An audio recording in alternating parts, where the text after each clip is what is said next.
And we are live. Are we in living colors though? Hello everybody.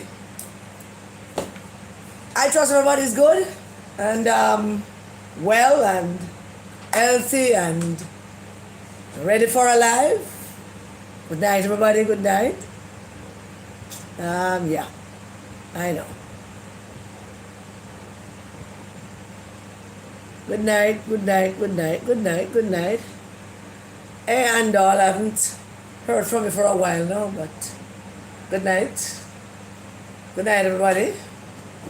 We are going to begin. It's hard to begin. Well, let's start from the very beginning. Night, everybody. Night, all. Night, all. Good night, good night, good night. Good night, Mark.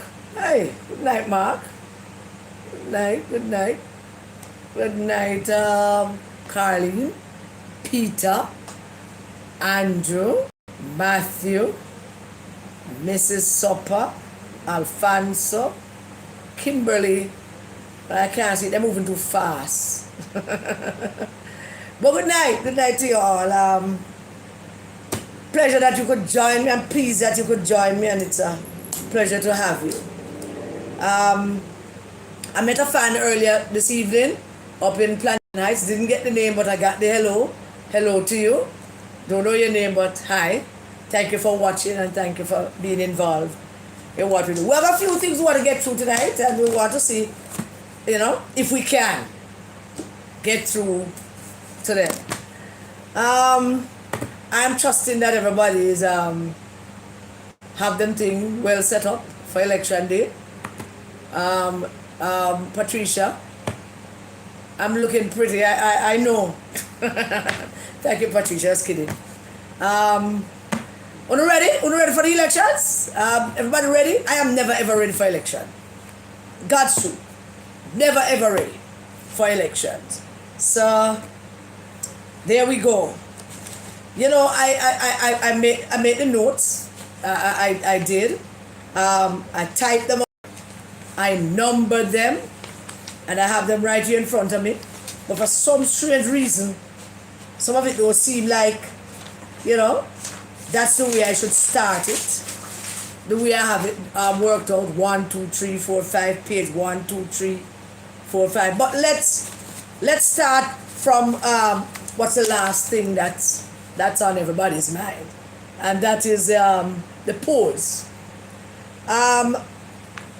We all saw the blue dot poll, and we all saw the spread of the blue dot poll, and we all see the breakdown of the blue dot poll, so we know where we stand with that.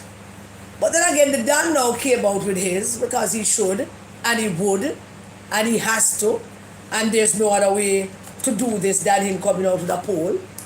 So the Dan came out with a poll, and that poll say feed people them, the blood and fire rises them on a roll, and them up ahead and all of that.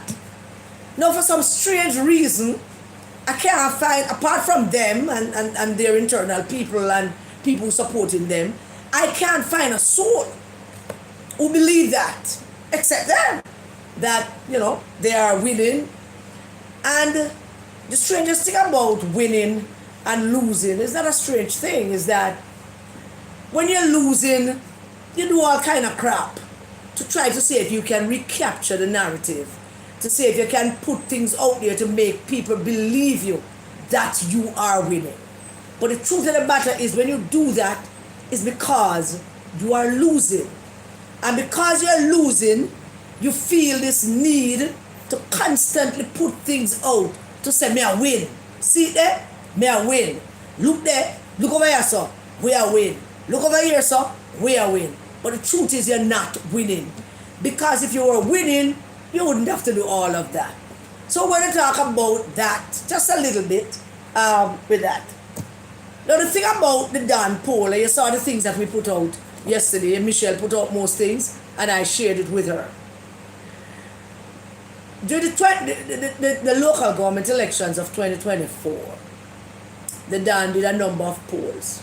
And in his final poll going into the local government elections, the Don said that the PNP had a 6-point lead with young people between the ages 18 and 24. He was correct when he said that. We come to that conclusion that he was correct because of the number of young people that came out and voted for the PNP in the local government elections. Those victories by some local government candidates for the PNP who don't know how they got elected, given to them by that contingency of young people that went out and voted. Now that contingency of young people went out and voted because they must upset with Mr. Holness and they want to teach him a lesson or show him a sauce or something. So they went out. Majority of them didn't know who they voted for, but they went because bro God now deal with them good and them went and they did. Immediately after the local government elections, the Rise United people commissioned another poll. And I mean, we spoke about it that the best poll is an election result. The result of the election is the best poll you could possibly have. This is how people voted. That's the result. These are the people who showed up.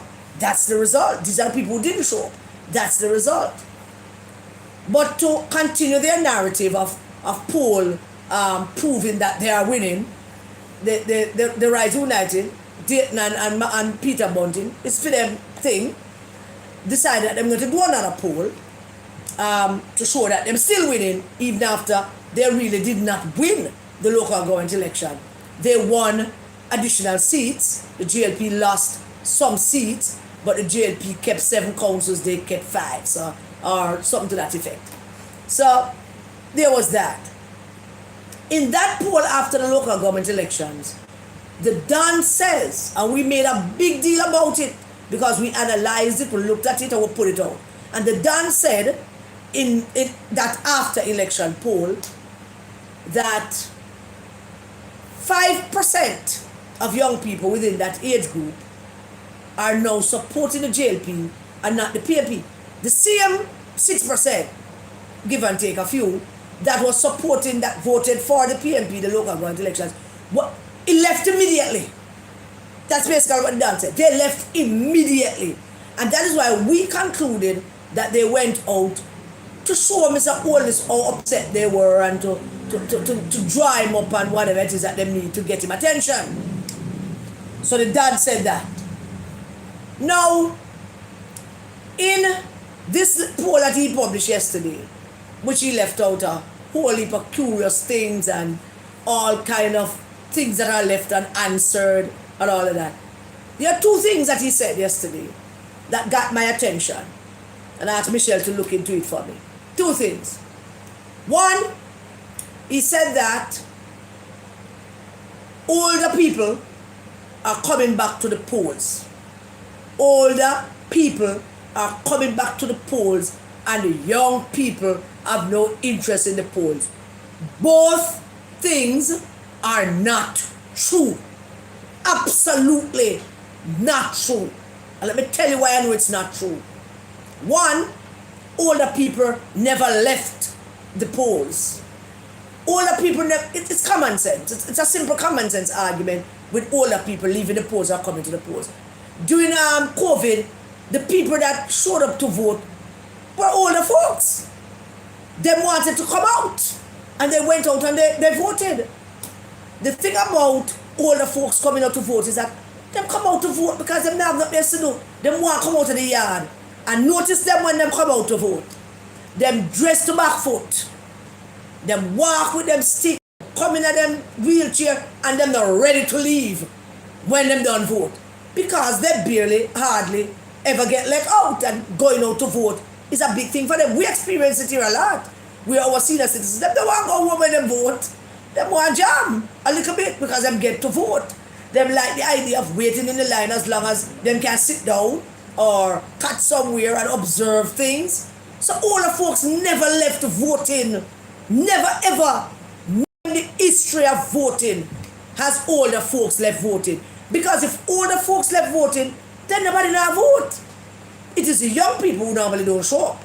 That's all. We know that to be true, isn't it? Yeah. So that's the first lie the Don told.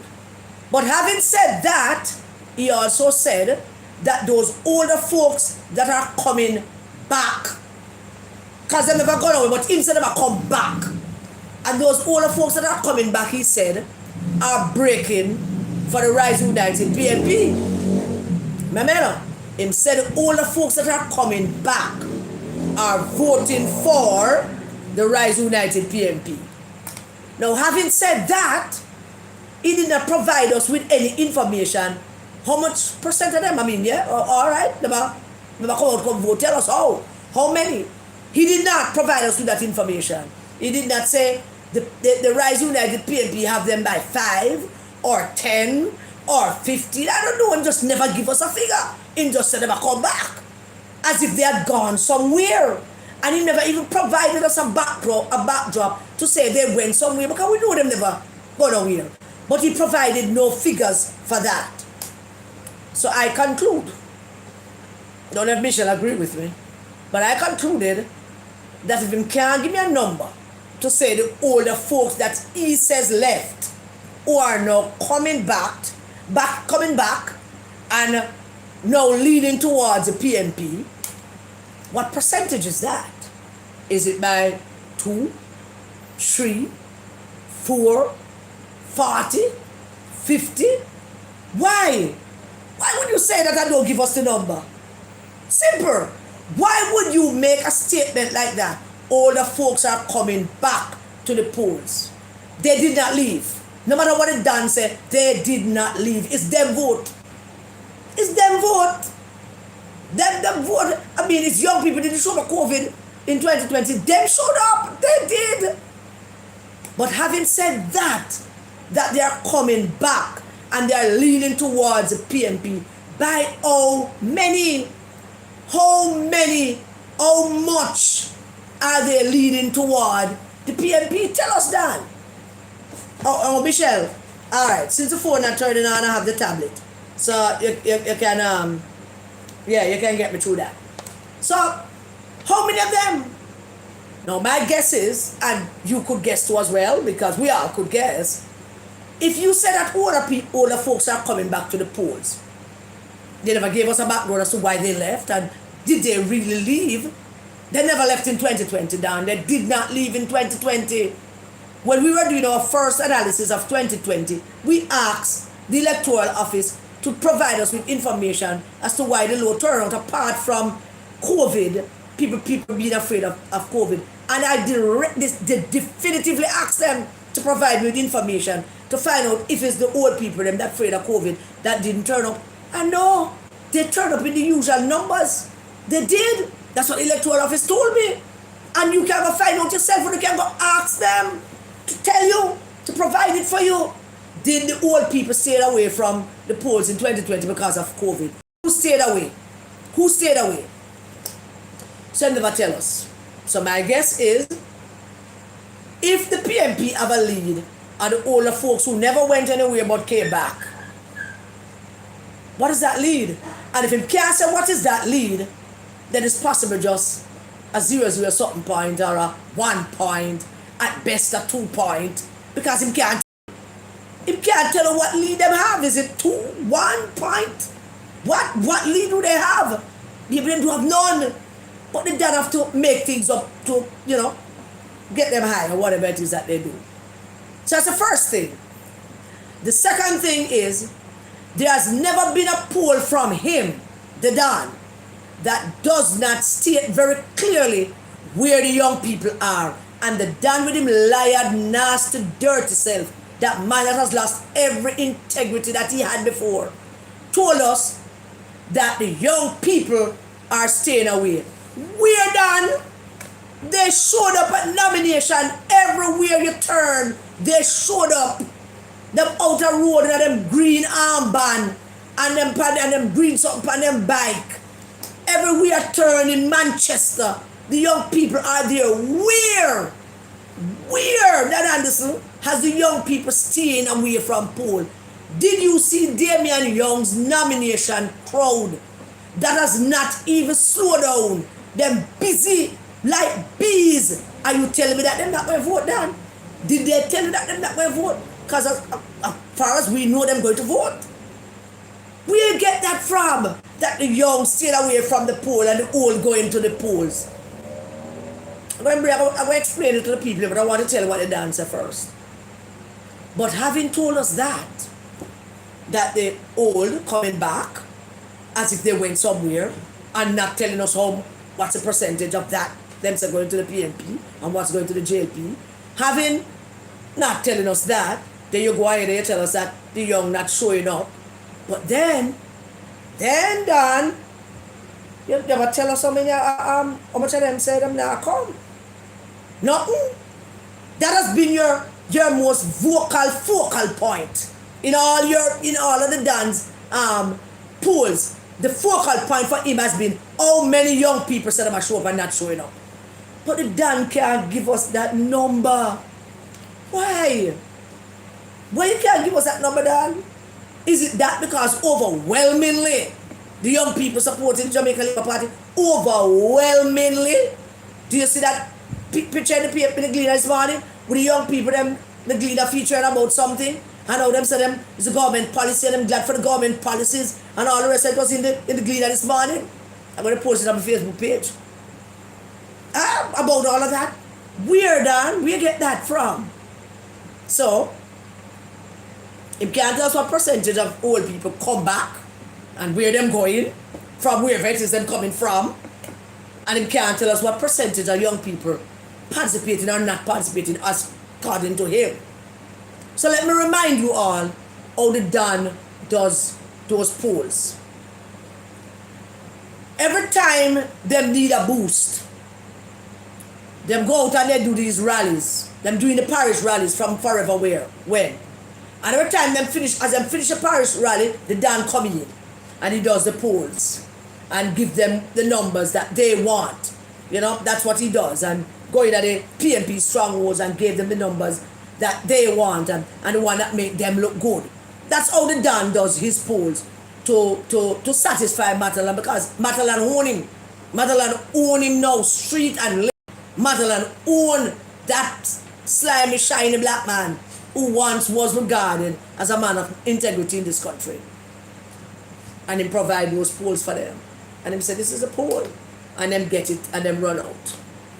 Now for you PNP people out there, that I don't know, I am past the stage of trying to figure you out in terms of how you think and what is it exactly that you think you don't know.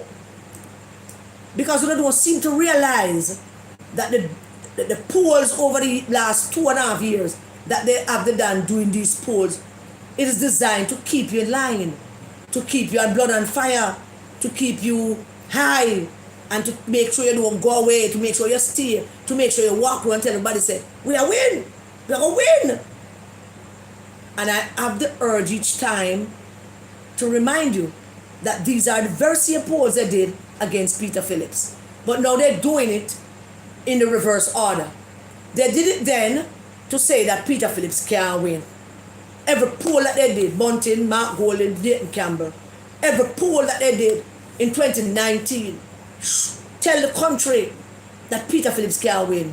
Him can't attract young people that are attracted to him. Him can't win. Bunting a beat him. Bunting a win over the young people. Bunting a do this. Bunting a do that. And Peter Phillips now cut it.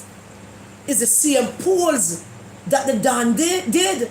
Those very same people, that's the same machinations that he put together to produce those polls. To say that Peter Bunting is 39 and Peter Phillips is 33. And to say, another one to say Peter Phillips is 29 and Peter Bunting is 35 or 36. Those are the very same polls to say that Peter Phillips can't win. At the end of the day, Peter Phillips beat him. But Peter Phillips never only beat him lose him damn seat. With all the young people that would have said, I support him that Peter Phillips can't get no support from. Rhoda beat him. He lost his seat, his own seat in the very scheme of things. When those polls were being done, he lost his seat. And I've been trying to tell you, that is the same polls. There's no difference. All the Dan doing, cooking up the polls to suit them. What him get paid for is what he delivers. So if you don't want to go ahead and believe all of that, then by all means, go ahead and believe it. Because the Don is on a different level we don't know right now. No? We're not going to do nothing about that. Now, the Blue Dot poll, apart from the numbers, which I'm not going to talk about the Blue Dot poll numbers. What I want to talk about the Blue Dot poll with the Blue Dot poll is the analysis by the analysts and the various political minded and strategic minds and data minded people that were analyzing the Blue Dot poll. And there is one fact, undeniable fact, one stark, steering fact that nobody can go around about that Blue Dot analysis of their own numbers. And that analysis is a simple one. Mr. Holness is a rock star. He is. You don't want to say it. You can't stop it if you don't want to say it. But the man is a rock star. The man is famous. The man is loved out there. Now, how did that happen? Because that is what baffling all of you. How did that happen? How did the man who has been vilified and torn down and beaten down for 4 years consecutively, everything, every name in the book he has been called, everything has been thrown at him. A corrupt integrity commission was set up just to get him, with some corrupt people, just to get him, aimed at him, fired at him. Everything about him was the focus for the last 4 years. How did he reach this point where he is a shining rock star? Where children shouting, Andrew, Andrew, why is Mr. Holness I'm coming to the Prime Minister and if God, I'm never going to see him, I want to see him. If he come back, and I'm going to be in, I put on my clothes, I'm going to come back here and say I'm gone. Beautiful young woman want to borrow him from Mrs. Holness. But I want to help her with that. I want to help her with that. As to how all of that happened.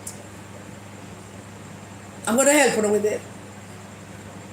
The amazing and awesome, wonderful power of God.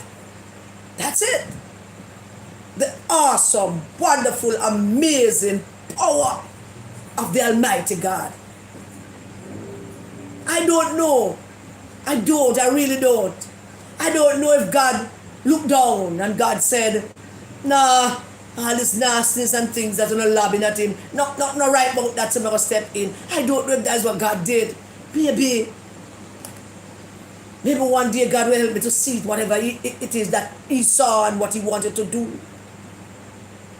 Children are our most honest critics. Our children. They are God's angels in their own, in the innocence of their being.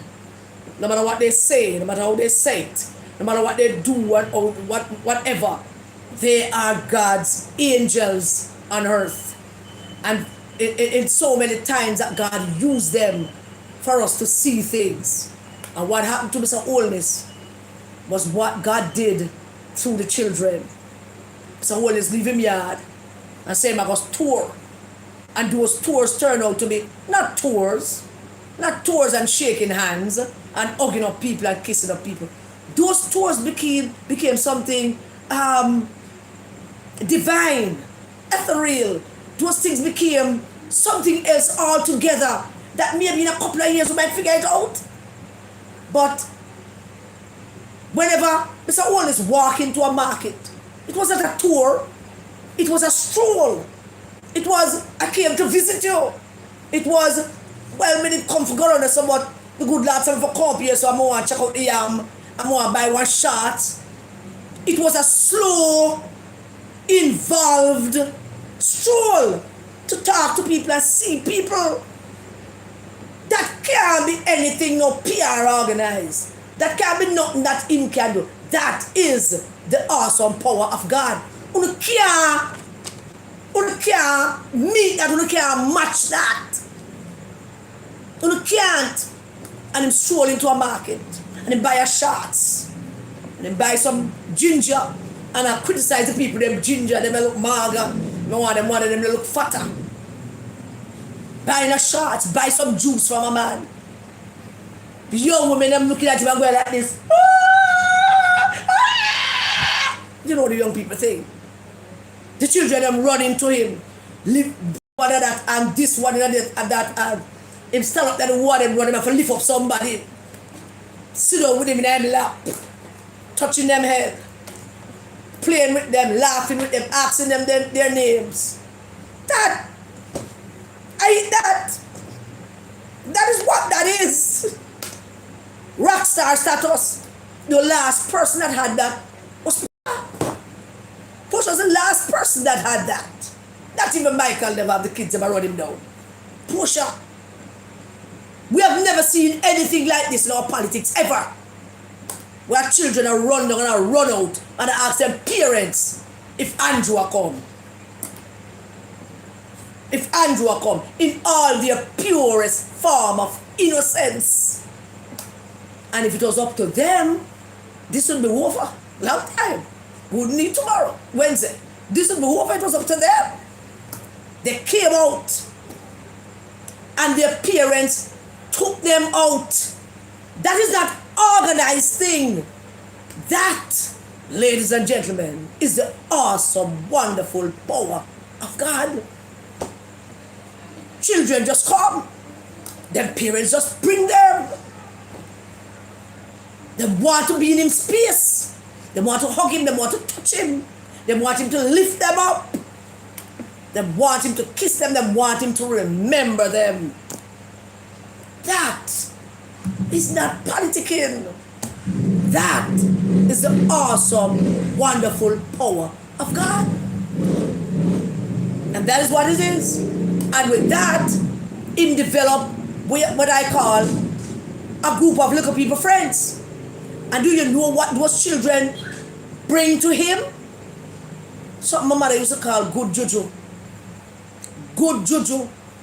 They brought him good juju. Every one of them that touched him, every one of them that hugged him, every one of them that him lift up, every one of them that him touch, every one of them him talk to, and them enamored, and them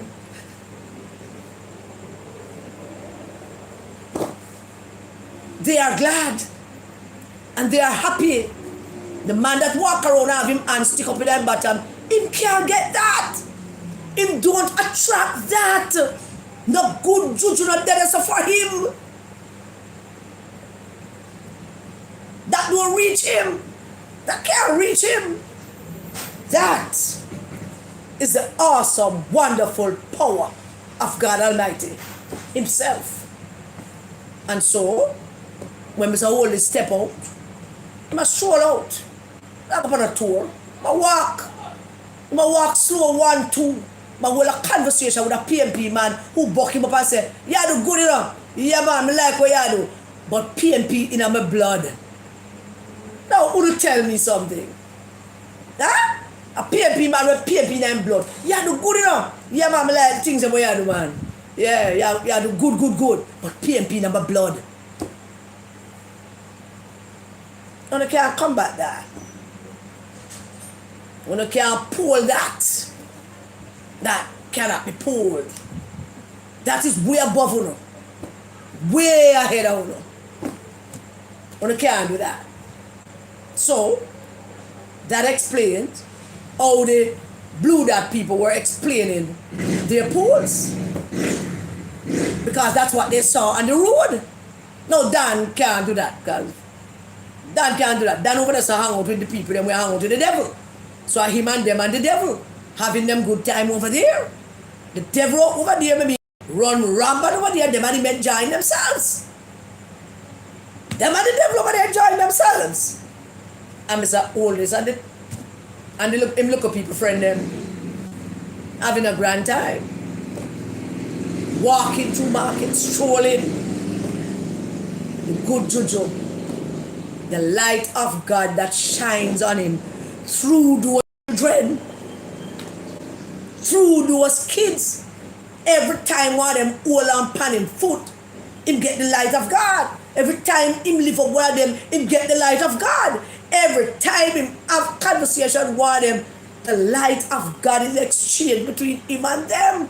Now, who might not want to believe it, who might not want even wrap on the head in it to know that the light of God comes through the most innocent of us, which are our children. And that is what happened out of the blue after the 2024 local government elections. Just out of the blue, bam, that just started happening. I don't think Mr. Holness and him team sat down and said, we are going to road. We're going to look up some people will come and run up and talk to you. No, you see the total delight on his face when it happens. When it started to happen, he was delighted and surprised and acted like anybody else would when children run to you. And then it began to evolve into something else where him looked forward to it and everybody looked forward to it, and it was a great thing. So that is that with that. But one final thing on the polls. I have said this already. I'm going to tell you again, just in case you don't get it.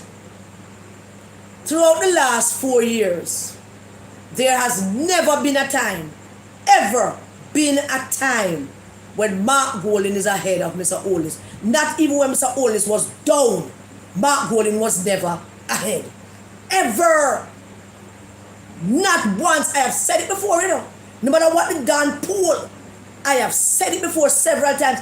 There has never been a time in this country since Mark Golding became the leader of the opposition, leader of Rise United in the PNP, that he has been ahead of Mr. Holness in anything. Popularity or leadership or nothing. Not once. He has spent the last 4 years around the country, Mark Golding, introducing himself to the country and still introducing himself to people or reminding himself of who he is when he introduced. I don't know. Never been ahead in the poll. The party, the PNP, might have been, I believe that it has been, ahead of the JLP leading up to the local government elections, maybe the last 2 polls. But never ever has Mark Golding ever been ahead of Mr. Holness. Not once. Now Mark might not know that. They might tell him something different because there was a time during before all of this, there was a time when Mark just want to leave. Every time we lick him down, him don't want to wake up. Him wake up one morning and say, boy, the resistance and carrying cross and whatever, all the people were out there doing this and saying this, and then fix him up and dress him down and say, come out, man. There was a time when he never want to come out. Every time we lick him down, he don't want to come out. So they started to not give him the truth about the polls, because Dayton Campbell and Peter Bunting is on them last breath in their political lives. Them last breath. Them on life support. And everybody want to pull that plug of life support from them to them. Them two nastiness there. Everybody want to pull the plug on them. Them can't tell him the truth. So they have to juice him up and tell him it all. Just today I saw a video, I think JP put out the video with Mark after they meeting down a man. I don't know who got to interview him. Because we were thinking that maybe it's a foreign station, somebody from foreign, where a journalist was interviewing him. Because suddenly the man in a high state, me never drunk him, I don't believe in drunk him taking something. But him in a state, I want to do his exact words that he said. I don't want to tell a lie about what he said. I wrote down his exact words when the journalists talked to him. And him said something like, let me find his exact words. You know? Mark Golding, yes. President of the People's National Party, or leader of the People's National Party. Me have too much paper. I'm a problem that. Whole heap of paper. But he said something about that, and I'm trying to remember it, what he said. But yeah, man, him say, Mark Golding, president of the People's National Party. God have mercy. I don't know about it. I don't want to hear that from nobody. But we should have cut number on the paper. The paper them numbered. I just can't find it. Where I add it to. Where I'm saying. And I realized that in that interview, because it looked to me like it was the Gleaner, but I realized in that interview that maybe he wasn't introducing himself. Yeah, man, him said, Mark Golding.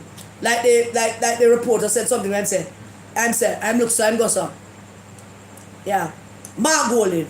Yes. I'm party leader for the People's National Party.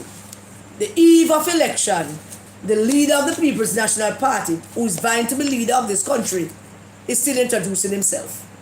Because even if it was a foreign journalist, don't tell me that foreign, that is even worse. That a foreign journalist turn up at Sam Sharp Square and don't know the leader of the opposition and his name. But I concluded that him not saying that to introduce himself. I think he was saying it to remind himself that he is Mark Golding, leader of the People's National Party. I think that's the reason why he was saying it. So maybe that's the reason. I don't know. But that is what I thought. So, we're going to get in the final. We will get back and talk to you about the poll thing. Let's talk about the debate. Oh, the debate. The debate. Where to start with the debate? Let's start with Mark Golding's demeanor when he came out for the debate. The moment he started talking, his demeanor was one of total disrespect, lack of respect for the Prime Minister, lack of respect for the office of the Prime Minister. Him come out there and him start lob all kind of lies at the Prime Minister, attacking the Prime Minister personally because him not have anything else to offer. So him have to come out with that, start talking about his declarations and all kind of things. So let's look through some of the things that he said and some of the lies that he told in that debate that made him look like a soon tell you. First, declarations. So the Prime Minister, your declarations, and you have not been the IC have not certified your declarations. Yes, you Andrew. They say I can't get over that all now. You know? Yes, you Andrew. And all the time that he was referring to the Prime Minister as Andrew and you Andrew. And then at one point he said Mr. Holness. But never Dr. Holness or the Prime Minister, or I think maybe he might have said Prime Minister in the last lap. Somebody might have said something, I don't know. You Andrew, your declarations have not been certified by the IC. And Mr. Holness of course brought up his offshore stuff that him own that has not been declared. And the thing that got me about that part when he said that is when Mr. Holness talk about his that is offshore things. It's all him look very cocky and doing face a little way to say like him come Mr. Holness say you fucking idiot. Them can't find my things there. Where me have them my things them, they will never find those. I have to declare what me give them.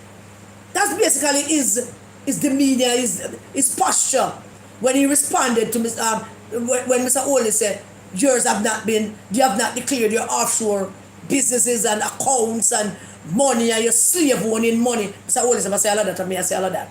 But he has not declared those things. The money them when I get from him slave days and all them things. He not declare those. The IC not declare. No have those things in hiding.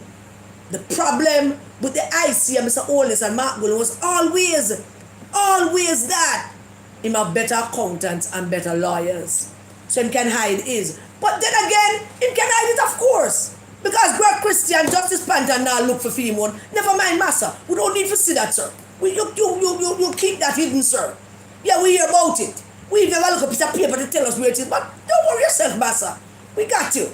Nobody shows, but we know that those are the monies you get from your slave ancestors, and you get getting some dividends from it. We know that, sir, but Relax, master. Don't kill yourself over that. We got you. Great Christian Justice Panton telling him that we got you. You don't have to declare those.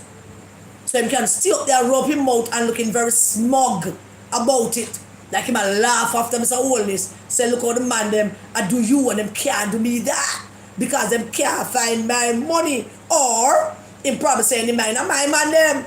My man them, a Peter name, a Peter and Omar, Peter Bunting and Omar and all of them. Put them man together after me write the law for the IC. It's me and them and then put them things for protect us and to get you. That's the smug look that he had on his face. When Mr. Holness referred, go back and look at the clip. When Mr. Holness referred to his declaration, he has that smug look like he was saying, I'm fool. Them can't reach my money. My money secure and safe. My things them offshore and even if them know where they are, they not touch them. Because my people them, they got me and I got them. And everybody good. And so I'm go on and on and on and on. Anjo. Now something has been bothering lots of people about the Prime Minister's seemingly lack of interest in the first half of the debate, the first half an hour. But I realized later on that the Prime Minister, unlike Mark, the Prime Minister have studied him. But he not really study the Prime Minister. He come with a whole load of talking points. And the talking points that he came with are the talking points that he's going to get out. And he did brilliantly in the first half, Mark Holding. He did brilliantly in the first half, flinging them at the Prime Minister. And I suppose everybody wondered, why was the Prime Minister so stoic? Not answering him, not flinging back so at him. I mean, lots of people were saying that, including myself, was wondering. But then it dawned on me. Bright and shiny, that not only the Prime Minister have to behave prime ministerial, not only did the Prime Minister have to rise above whatever he's throwing out, not only that, but the Prime Minister was actually biding him time, because the Prime Minister knew that this fool was going to fall apart after half an hour. Mark can't keep up nothing for more than half an hour, you know. Because at the end of that half an hour when they came back from the break, it started to unravel in front of our eyes. Yeah, it did. I want to go back and watch the videos in slow motion. Unraveled after the first quarter.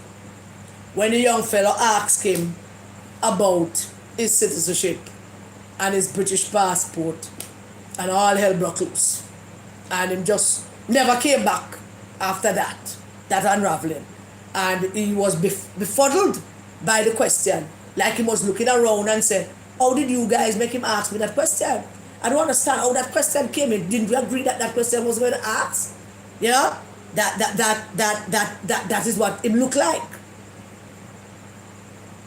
He consistently repeated onslaught against the Prime Minister's wife, who's not only the Prime Minister's wife, but the Speaker of the House of Representatives, to which he's a member. And he did repeatedly disrespected the Prime Minister and his wife. Now, if you're in a debate and you're going to talk about the Prime Minister's wife, who's also a member of Parliament and who's also the Speaker of the House, and you're going to level that kind of accusations at her. He never said anything specific, you know, but it was a clear, blatant, outright accusation of wrongdoing. And if you're going to level that kind of accusation at the Prime Minister's wife, who has never done you any wrong, I have never heard Juliet Holness say that unkind thing about him. If anybody say any, let me know. Maybe it's just me. I have never heard Juliet Holness said an unkind thing about him. I have never heard Juliet Holness said an unkind thing about his wife. In every instance, at every event, Mrs. Holness has been nothing but gracious and kind and acted proper with Sandra Golding. So you can't begin to imagine just how unsettling it is for me to watch him going at the Speaker of the House, the wife of the Prime Minister, as if she's a little dirty girl from down the road. But I realized a couple of things in that onslaught, that attack. One, the first thing I realized is that we were out on social media early in the morning saying the Prime Minister should lick him down. So obviously him take it literally because we set him up and him fall right into the trap. Him think the Prime Minister is going to come at him about him wife and him marriage and him abuse of his wife when she was young. So we set him up so him come out there with that.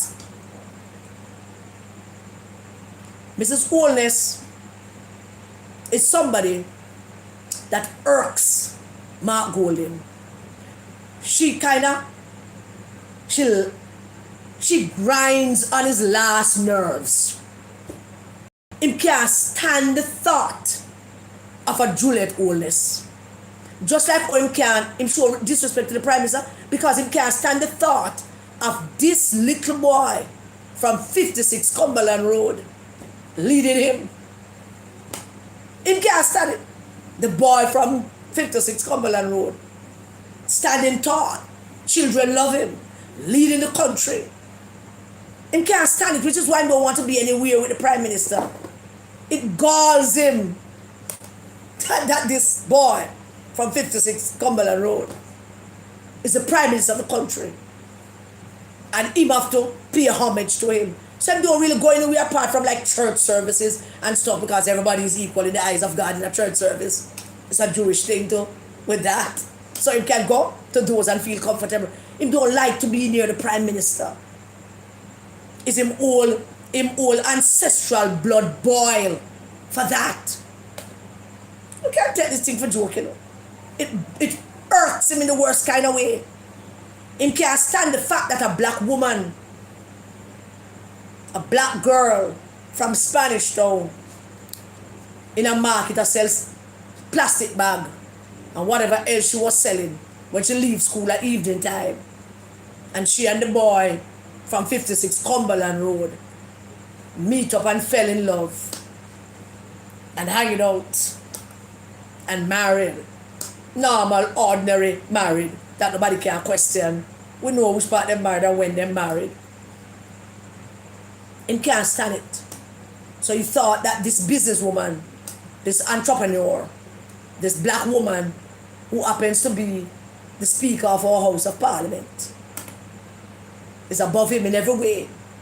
And she shouldn't have that because she's just a black woman from a slave background. And him is a white massa. She shouldn't have that. It galls him. So him going at her like that for absolutely no reason. And why is there no reason? Because if there is a reason that you're going at her, if you're going to now say to us when you go at her, she got this contract from the government that her husband leads. But she didn't. And you didn't come with anything. You didn't tell the country, I don't think she should be this because of this. You didn't come to the country and say, there is the evidence of this. But no, you decided you're going after the Prime Minister and you're going after his black wife. And you can't stand it. Him just can't. Why you think him ISO all the time and look so very kitty all the time? It is not within his natural element of being the great-grandson of slave owners to be hanging out with these people, leading him, having power over him.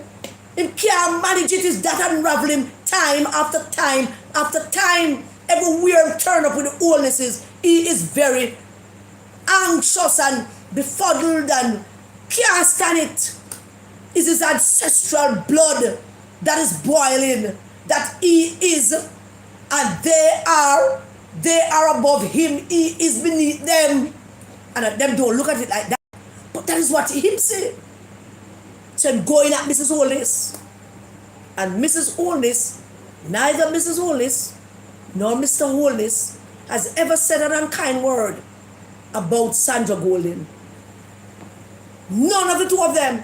If somebody sees something, please tell me. I I can't find anywhere where Mr. Holness have said something about his wife that is negative. Or Mrs. Holness have said something about his wife that just not right. But no, in company national television, you and your wife, she has no business being a businesswoman. She has no business to have a company, a real estate company. She has no business. In his mind, in his ancestral being, she has no business being a businesswoman, an entrepreneur, a black woman married to the prime minister, having a company, a legitimately owned and operated company, unless you can produce some evidence that it is not. And you can't. So it went on and on repeatedly. Because once him start, him can't stop, you know. It's an ancestral thing. He might beat it. And then he go back and say, yeah, man. Yeah, I go on like say, on a white. I found no white. Me white. Like people them do one unu. You not can go like no more than me. That's his thing. That is definitely his thing. I'm not telling a lie, but just watch him. Think about it for a second.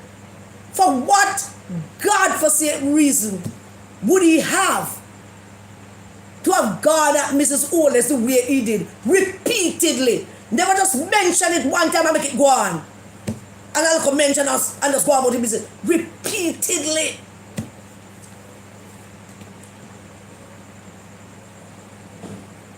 Well, hear this now.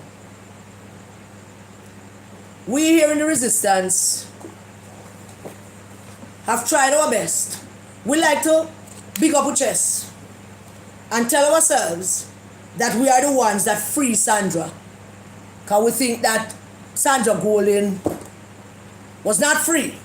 So the resistance like to take credit for that. Are we free Sandra?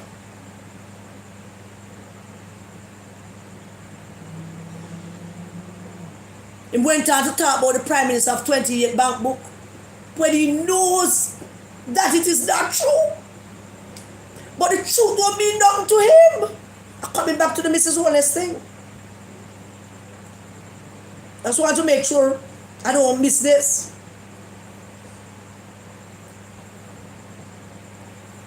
He went on to say that Mr. Holness buy house from Finza. Not true.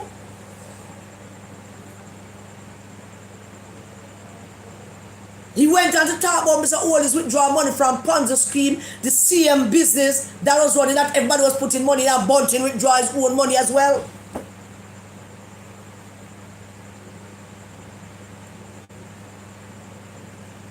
He went on to lie about Julia not knowing what they were doing when he talked about them welcome the increase in salary. The Prime Minister was so great, so she never even mentioned back to him that, well, you are take the 28, me just a live on the 9. But he went after Mrs. Holness. And the resistance, there's something else about that I want to bring up, but I'll come back to it.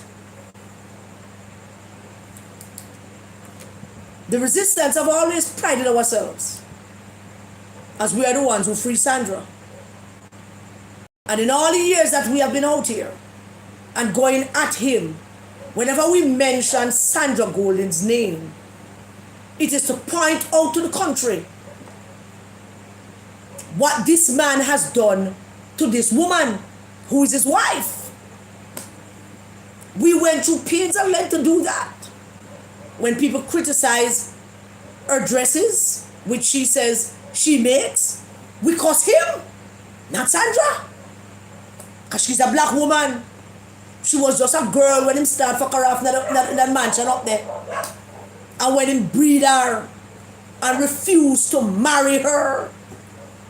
And his father said, you're going to embarrass me. You're going to disgrace my name. You need to marry her.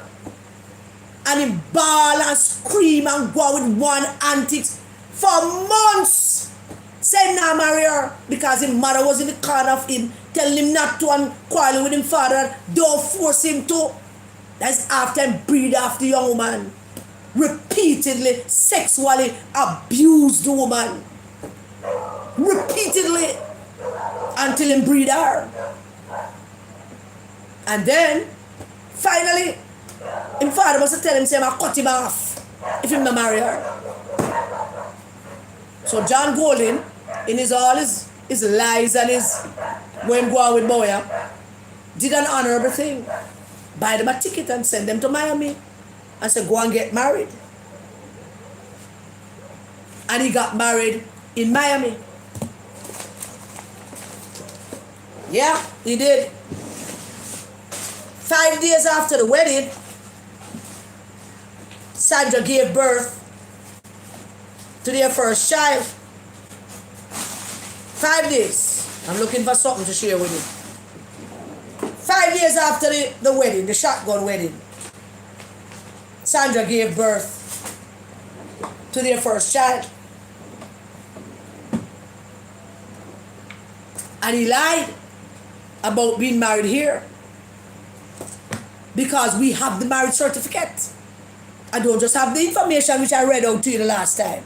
We now have the marriage certificate which proved that he was married in Broward County, or Dade County, in Florida. And we have never, ever disrespected Sandra Golding. Never, ever. Because he could easily have defended his argument against Mrs. Holness, this argument, to say that, well, there were your people out there, people who support you, troubling my wife, and you never stand up for Sandra. But none of us out here was disrespecting Sandra. Nobody. We were making fun of her clothes. But this man went at Mrs. Holness because she shouldn't be what she is. It's not the norm within his thing. She should not be. After he was forced to marry to Sandra, poor Sandra's life was over. Her job now was to just give birth to some children. Stay at the house. This millionaire white man didn't see it fit to send the woman to further her education. You didn't see it fit to go make sure to learn something, teach her to drive, put her name in her bank account. You nasty, dirty dog. Going after Mrs. Holness because she's an independent black woman and should not be an independent black woman. Not in your massa world, no, sir. You black bitch? No. You black. Can you read? Who taught you to read? Boof. Who taught you to read? Who said that you should marry and be the prime minister? Who the hell said that you can't go run business and be speaker of the house? Who tell you that? Going after Mrs. Holness. But he married Sandra because he was forced to. Breed up Sandra with 3 picnic. Never taught the woman how to drive. Never sent her out to get some education. I would not beat up Sandra. I would not send Sandra as dance. We don't know nothing about that. But we know that she don't have a formal education. This rich white man have this black woman up in yard treating her like a slave. And when I say that, I mean that. I even used to carry the pit them to school. Pick up the pit them from school without her. And then something strange happened. That she had to go to swimming one day with the children to pick them up or something with the swimming. I'm sorry, Sandra. I truly am. I truly am sorry, Sandra. What is this man that you're shacking up with? He had him married and he went after Mrs. Holness. And we have never, I can't let it go. I just can't let it slide. It's eve of the elections. The voters need to know. that Mark Golding married his wife when she was heavily pregnant, 5 days after she gave birth to their first child, raped the woman consistently, because him think him entitled to rape her, this young girl. And his father forced him to marry her, breed her up, have her in the house locked up like a slave. She got the swimming thing with the kids them, and they pick them, the two girls, not Benjamin. Benjamin, the son, always tell people that is his mother. A good son. Always tell everybody, it's my mother, my mom. But the girls, oh no, she's the maid.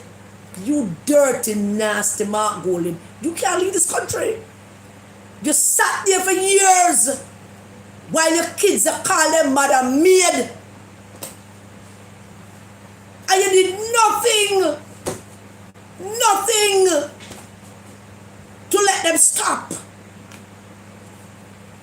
Nothing to elevate the woman, to make the country see that she's a wife. Because you're seething. You were still seething then. That father forced you to get married to her.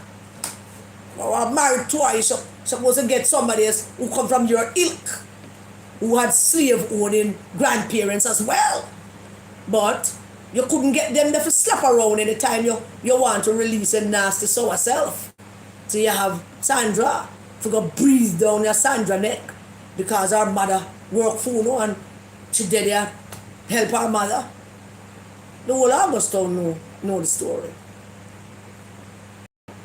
Then you're coming at Mrs. Holness, who has never said an unkind word about your wife. In all the political rancor that has been going on, Mrs. Holness has been nothing but gracious to Sandra. But when Sandra here only can badmouth the Holnesses, she even look a little strange and uncomfortable sometimes with Mrs. Holness. She does. Get joy as the two women who are married to the two top men in the country. They should have a relationship outside of you and him. But they really don't. Except in national events. When they buck up. I mean, Mrs. Holness should have been able to call Sandra and invite her out to tea. Have tea and crumpets. Or tea and whatever. But they don't have that relationship. And because of the crap that you sit down in your yard and talk, and because you keep the woman ignorant, she can't drive out, she have to wait, you and her live together, she don't have her own bank account, she have to wait till you put a little money on the dresser. She basically content herself to making her own clothes until probably within the last year. Some people probably make some for her. And those are the things you sit down and talk about the Prime Minister and his wife. So, it creates that discomfort between both women. Whenever they meet in public, there's no warmth. None of that. None of that. The first Mrs. Siaga and Beverly, man, they had a great relationship. Great relationship. The first Mrs. Siaga, Mitzi, Beverly Manley, had great relationship. Great relationship. I used to witness that. Lunch and camaraderie and, I mean, nothing that doesn't exist between Sandra and Juliet. And that's because of you. Because of your own inadequacies. Your own overzealousness. Because you are not the Prime Minister. And the man who is not worthy in your eyes. And the woman who's the leader, the Speaker of the House and the wife of the Prime Minister, you have nothing but disdain for her. Because she have a business. She's a businesswoman. A black businesswoman. Wife of the Prime Minister. A bright woman. Who can drive her own car, have her own things. And she's not supposed to. So all of that, we was throwing at her, was for her. You know, this day. We're still in the debate. The debate we are talking about. Then there was the fake birth certificate, which is really a registration slip. And the celebration by the half-idiots, and they call themselves bloggers, for the rice camp, about you whipping out 2 pieces of paper. We end the argument, man. Look, we end the whole birth certificate thing. Give the birth certificate to Matalon and let him print it in the newspaper. Simple matter. Simple. Make Matalon print it. Just make him publish it in the newspaper. But you can't. You can't. You don't really have the birth certificate, do you?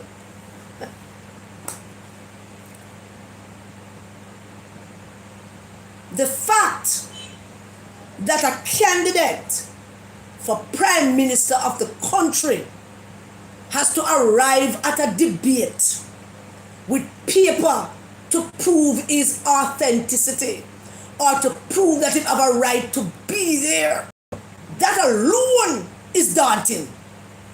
That alone is unheard of. You have to turn up with it or something resembling it, something like it, to say, see there, some have a right to be here. That fact alone disqualifies you to be Prime Minister of this country.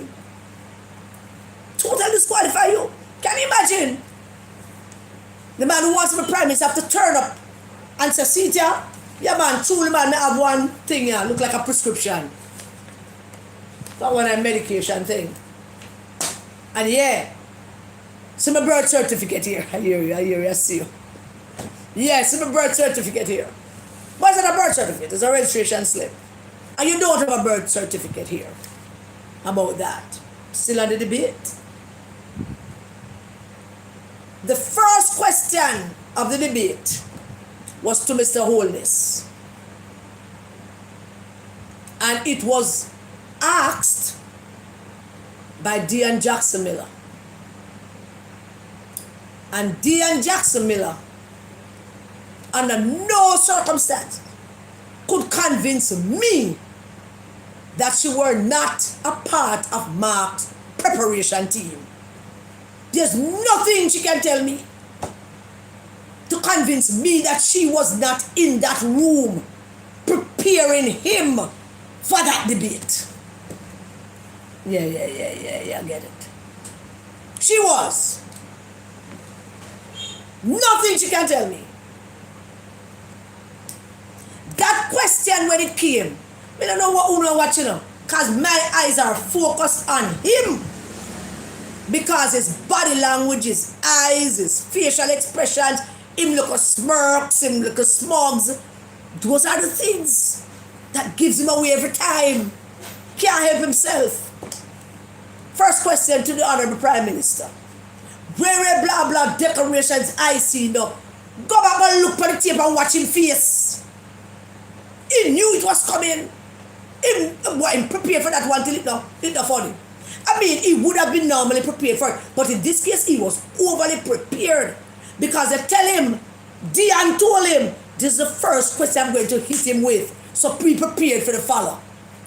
And she did. Let him get. And boy, did he went off. I mean, the man looked like he must have an orgasm. The little part of him is a nasty looking thing. To see him, to watch him. When she put that question, Dean Jackson Miller, you're a woman and I really don't want to. I already call you a whore. And you are a political whore, you're not a journalist. You are a political whore looking for position. Because journalism, and you will agree. Journalism, people have to be unafraid and fear and balance. And you can be called all kind of name, but at the end of the day, you are fair. You're not no Rachel Maddow. You're not no Cokie Roberts. No. You're not. You're not no Joy. Not even Joy Reid would have been like you. And them the people there very, very divisive in terms of media figures. You are nothing but a paid political whore. Nothing but an operative in media trying to prop up Bakra Master to see if you can get a good work. because you have the good work. All that schooling went to waste. You have to turn to YouTube though, that's where it's at. You can't get the work done, no nothing. You probably, there is nothing at this that could convince me that you were not a part of his preparation team.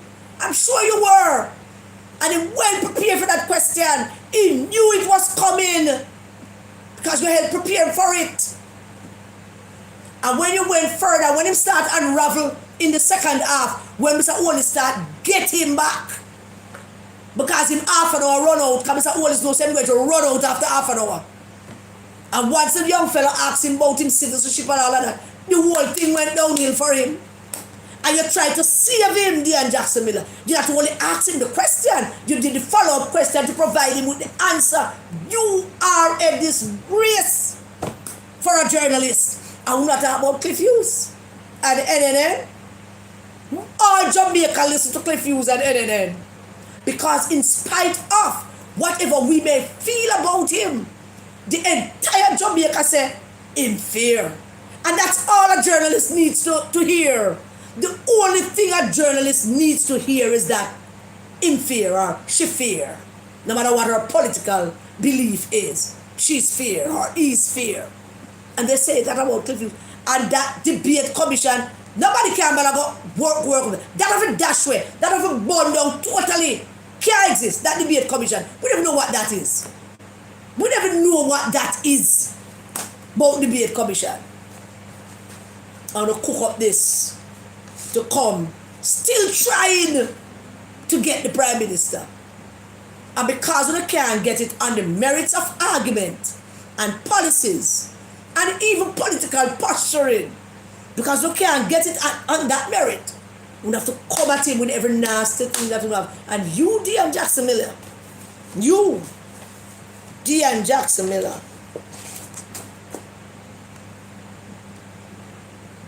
came prepared to help your master.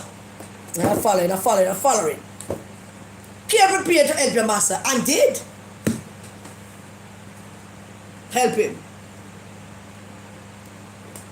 On the matter of his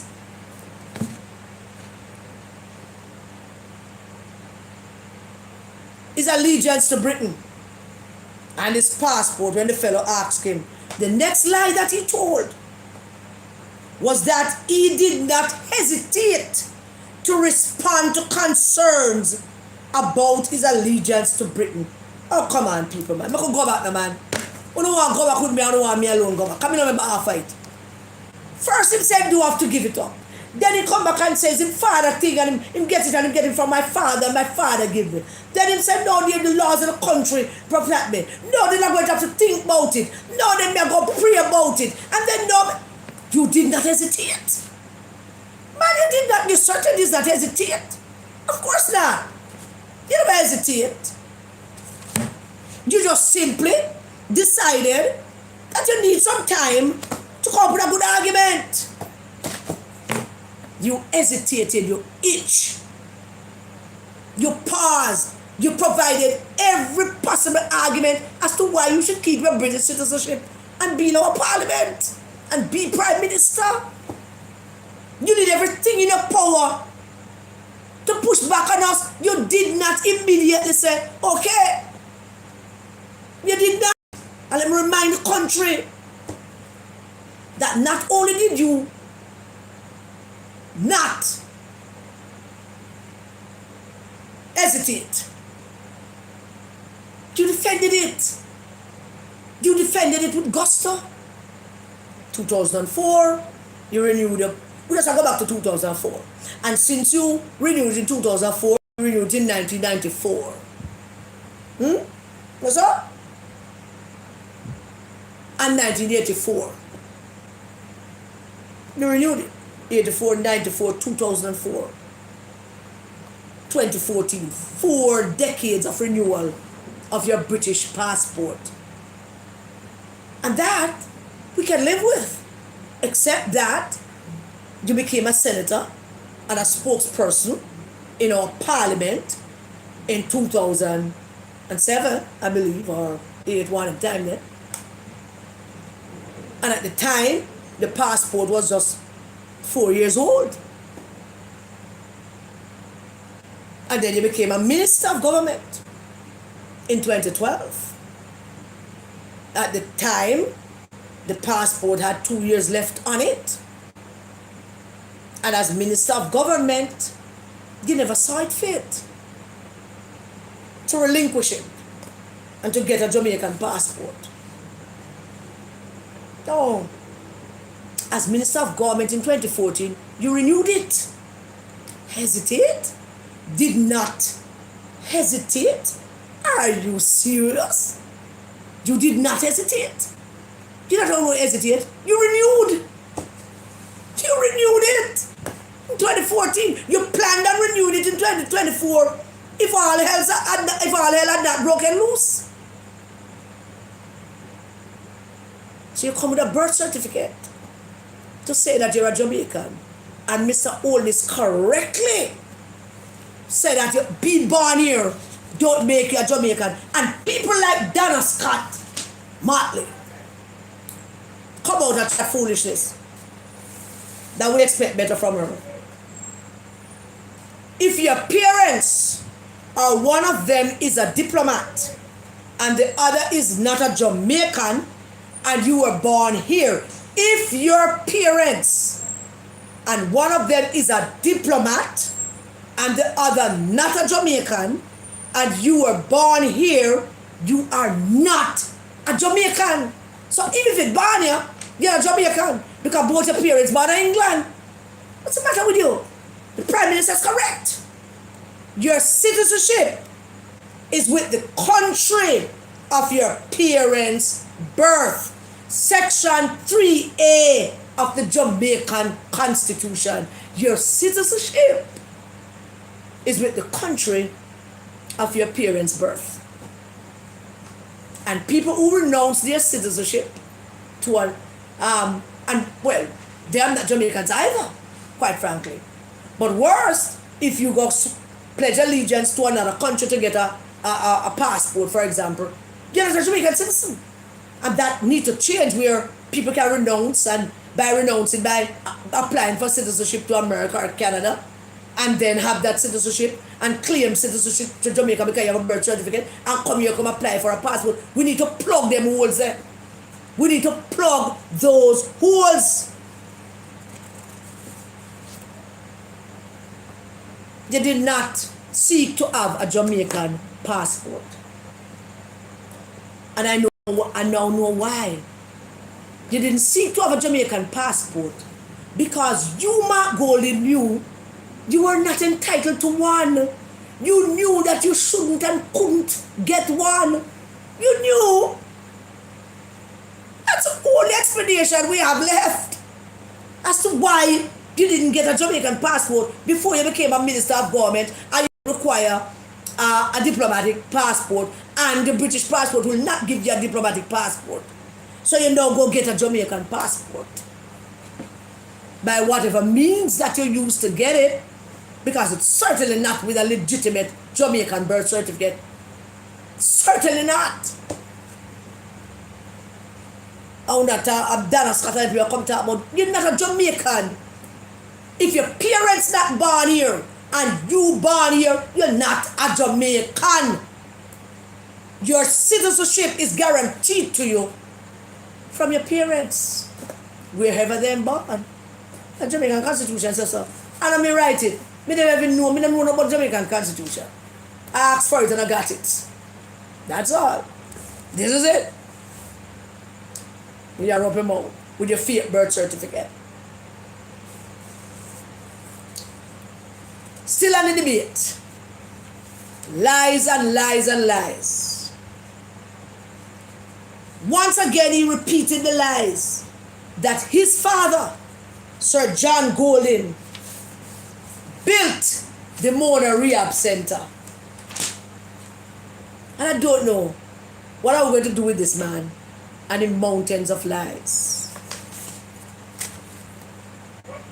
The great Minister of Health, Madam Rose Leon, Minister of Health in 1954, with the help of one Dr. Mackenzie, I remember his first name, I think it's Melville. Dr. Mackenzie was the polio expert from Britain. Because after John Golden come down here, come test out the virus of polio and our children and kill over 2,000 of them, Dr. Melvin Mackenzie was invited by Madame Rose Leon to come help us with this matter. And in 1954, Melvin Mackenzie, I think Melvin is his first name, consultant with our Minister of Health, Madame Rose Leon, who commissioned and set up and broke ground for the Mona rehab. And when that was happening in 1954, Massa Mark, your father, never even there. He was not in the country when Madame Rose Leon was doing this with Dr. Mackenzie. John Golden had gone back to England because they had called him back to find out how successful his experiment has been on our Jamaican kids. Remember, Britain has been suffering from polio from about the 15th century. Of course, they never know what it is then. But it's a disease that has been plaguing Britain. Thousands of Britons have died from polio from as early as the 15th century. The Americans had speedily gotten a serum back then, about 52 or so. And Britain was still struggling to find one.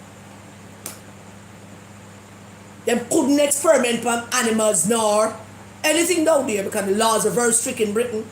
You can't experiment on children, you can't experiment on animals. So if I find somewhere, so them choose Jamaica, one of them colonies.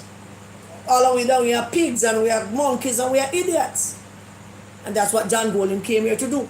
Nothing that Mark Golden says or does can change that history. Absolutely nothing. You can't rewrite it.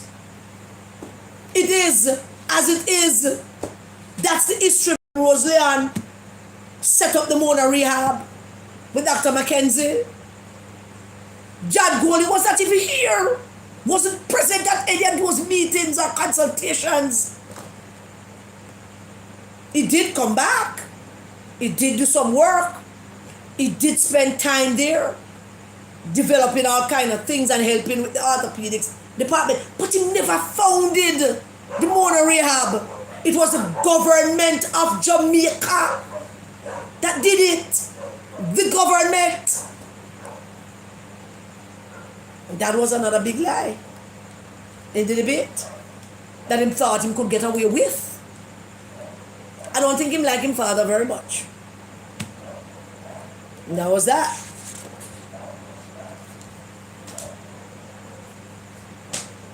I think that was it from the debate. It's going on and on and on. Not recognizing and not realizing that he lied. He lied. Lies upon lies upon lies upon lies about the Prime Minister's bank account, about his own declarations. Attack Mrs. Holness. Lies upon lies. Can't make you get rid of that.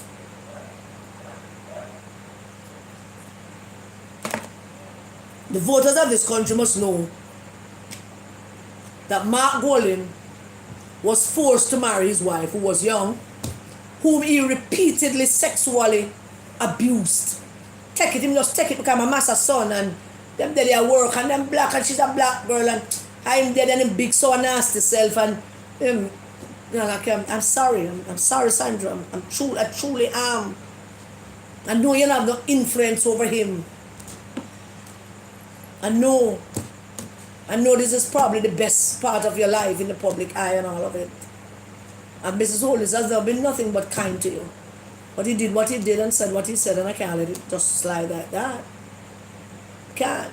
Selection time. And that is what he did. Attack Mrs. Holness after what he has done to his own wife.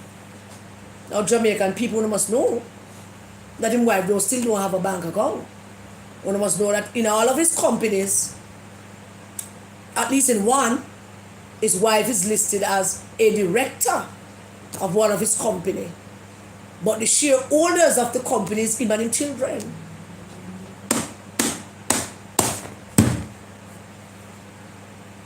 Still treating her like a slave. Like a black woman who shouldn't have anything, have no business having any money, have no business having a car, driving a car, have no business being a shareholder in a company. But us use our name and our status as wife to put her as a director, as a figurehead. But the shareholders, oh, that was our him and him 3 kids. Not she's a maid. The girls that used to tell the school people themselves, she's a maid. You attack Mrs. Holness. That forced us to come out here, come repeat all of that. We have to. It would be irresponsible of me not to repeat that after your performance on the Prime Minister and his wife. Please.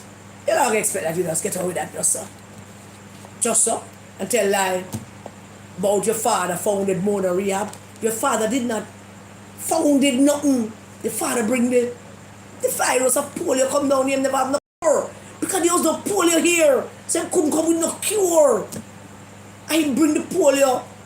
It was, I said to Michelle, you know, that we need to dig a little deeper because it's kind of curious that Madam Roseleon would ask Dr. Melvin Mackenzie to come here just the same time when they recall back John Golden back in England to find out about his efforts here. It's kind of curious. And there's so much thing that's curious about John Golden. Boy, we'll never cover it all, but one of these days we hope to uncover. We haven't uncovered things that you haven't heard yet. I'm not ready for that yet. It's curious. So, that was the great debate. And as to who win, though that is a great big deal for some. And yes, I don't mind if the risers, if we say we win all 3 debates. As I said, Trump has never won a debate. Ever. Ever, ever. Several debates in 2015 with him about 11 Republicans, Marco Rubio and Jeb Bush and whatever want to be president, him and them. And all they do was just great see that never won any. Never won any. Never won any with Biden, never won it. Well, Biden was kind of falling out, but it was winning. So that's true. A debate between 2 leaders is a simple matter leading into an election. Both leaders was going to that debate with one focus, and that is, what have I missed that I now need to talk about? Which group of people I did not yet address? Did I say something about the teachers?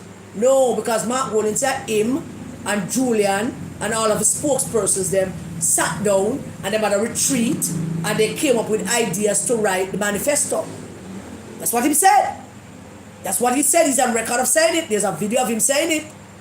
You know, me and the spokespersons them and we had a retreat and everybody said in peace and they put it together and then I, that's what he said, then I took all of that and then, you know, I would produce the manifesto. So I'm basically saying we did not consult with the teachers who will vote for them. We didn't consult with the police. We did not consult with the soldiers. We did not consult with the civil servants. We did not consult with the firemen. We did not consult. Yeah, never consult with nobody. Him and him team came up with that.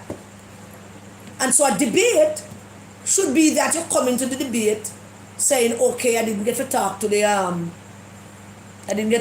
honey battle. So when we go on tonight, I'm going to say something to the honey battle, to get the honey battle to come and vote for me. That's how debate go. And in that respect, him gonna go out all kind of antics. And Mr. Holness spoke to the people, talk about what he has done, what he has achieved, what he intends to do. Repeat the good news. Be honest and truthful about the bad news. Which is something rare these days, but coming along. Our ministers of government and our government is becoming comfortable to tell people that this can't be done, but we're going to try something else, try that. instead of telling people blatant lies, say you're going to do it and you know it can't be done. Unlike Mark Golding, who does that. All the kind of things we're going to do. $1 billion for pretty much everything that he's going to do. We're going to spit in the sky and call it fall in the eye. That will cost $1 billion. We're going to buy toilet paper so we can put it in my back pocket so I don't have to push me down to my bottom. Yeah, that's $1 billion too. And then a whole heap of wipes and hand soap so that when we push me down to the bottom, $1 billion. And when we hype on something, we're going to make sure we have one thing where we can just throw up in $1 billion. That is it. And that was what we call the debate. Now I hear that Matalon give the PNP $500 million. Now, I don't know if there's any truth to that, but that's the argument. $500 million Matalon has given them. And with $500 million, them can go buy votes, which I suspect some of them plan. Soon get to that. Matalon has made it his point of duty to be the front man for Mark Golding, planning everything for him, putting out him information, propping him up.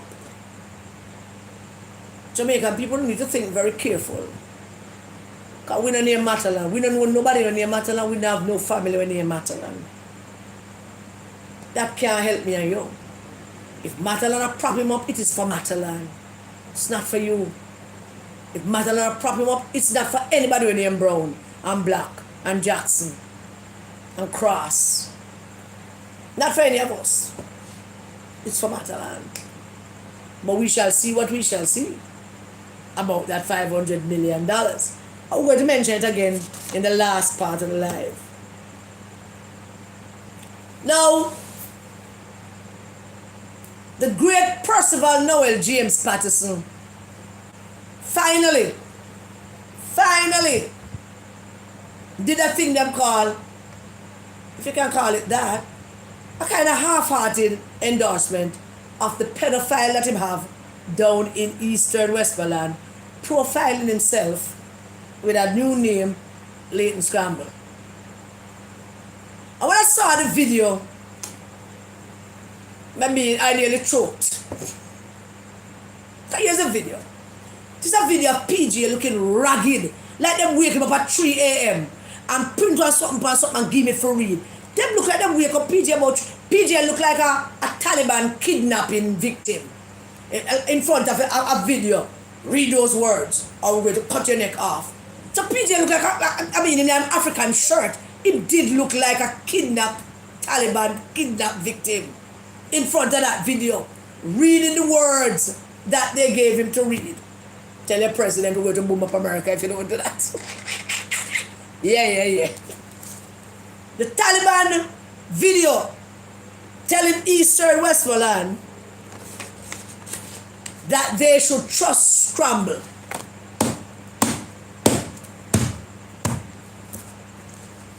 Who the hell go wake up PJ at 3 a.m.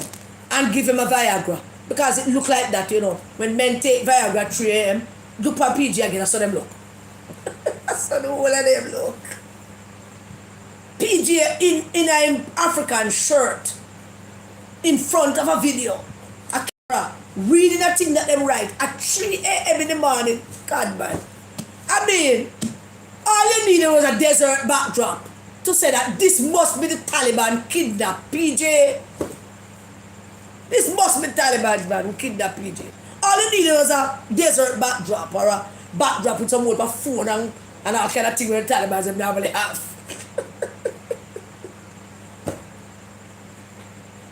Percival Noel James, former Prime Minister, former leader of the People's National Party, former chairman of the People's National Party, head of CARICOM, international man of mystery, man who's called upon still by the international community to help because he has a brilliant mind, as somebody pointed out to me yesterday. This once great man decided to make a cameo appearance in a sleazy movie filled with pedophiles. So there's a pedophile movie going on. And I wake him about 3 a.m. I say, I have a role for you. Just read these lines and you'll be in the movie. Put on your African shirt, look straight in the camera and read these lines. Here, one Viagra. Mr. Campbell, Comrade Campbell. PJ, me never know if it's a you know. Come think we'll knock you down and beat you up. Enough. But Christ, man, now you're hanging out with pedophiles? I mean, we could accuse of all kind of things. But pedophile was never one of them. We could accuse of hanging out with all kind of people, but pedophile was never one of them. How did you reach here in a Taliban kidnapped African shirt, 3 a.m. Viagra video? How did that happen? PJ, how did that happen, boss? And that you want, when you chat GPT, can put that, and when you type it in, that over in there? PJ, half-heartedly, in a 3 a.m. video, looking like a kidnapped victim from a Taliban video, half-endorsed the pedophile down at his constituency, trying to be member of parliament. That's how they pay your thing now, you know. That's how they pay your thing now. CARICOM chairman, former president of the People's National Party, former prime minister, you know, lawyer extraordinaire, you know, young, gifted and black, huh? Man of international mystery and, you know, niceness and education, and endorser of pedophiles. But PJ, I'm going to leave it. Princess will handle this one. But yeah, that's not going to help him. That's not going to help him. That's not going to help him, PJ. That's not going to help him. But you see, think about men like you, PJ, is that power is a big thing. And just in case, you have to make sure, just in case him actually get power. Then you can talk before and say, listen, Scramble, this is what I want you to do. Yes, go and do that. Remember, I endorsed you. I'm the one to make you win. It's power. Power. But as I said before, and let me repeat it again to you, PJ, I am sure I am going to die before you. I am sure that I am going to die before you. You're going to stay up and you who run wanted and candid. And that is because of all of your collective wickedness them, which you just add to it, endorser of bias. People of Eastern Westmoreland, this is what we have to deal with. I want to link up the rest of the Westmoreland crew for me. I have something to share with them. Let me see if they can find it. I did take it out to share it with them. And oh man, with too much draw. I have too much draws.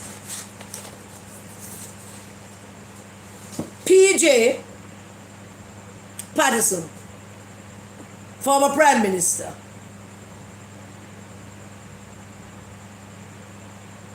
former chairman of CARICOM, lawyer extraordinaire, man of international stature, just endorsed a man whom this was said about. Statement from Jane Doe. That's the name I'm going to use. I, Jane Doe, swear that between 2014 and 2016, I was having sexual relations with Dr. Dayton Campbell when he was MP for my constituency, Northwest St. Anne. I was 15 years old in 2014 when it started. He took me to hotels. We also go to Kingston and Manchester and Clarendon. And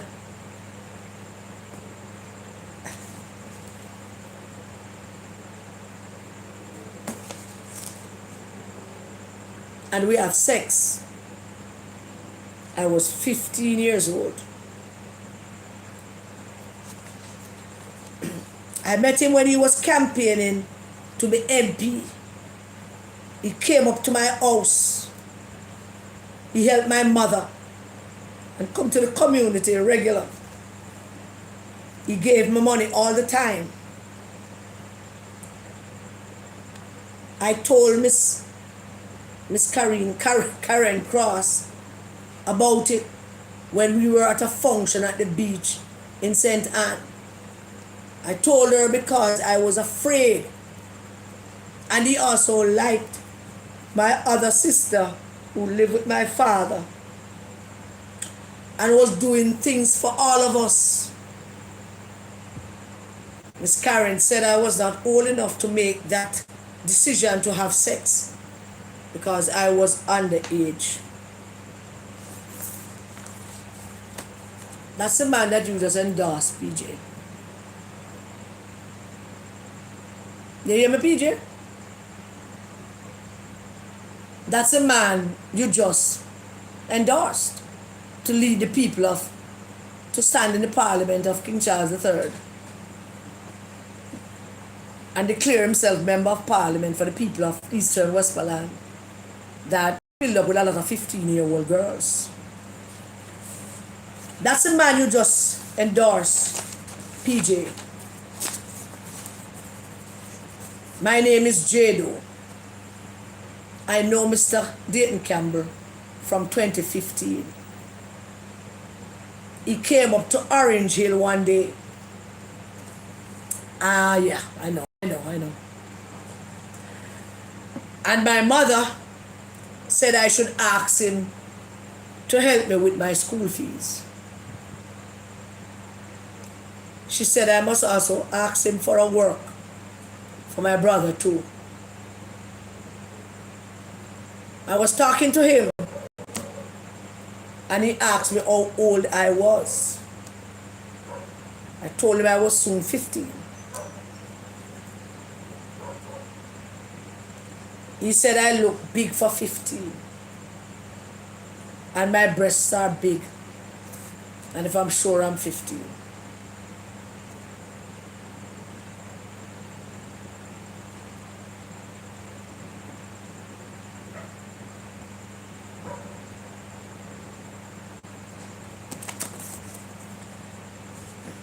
He said he will help me with the school fees and see what he can do for my brother.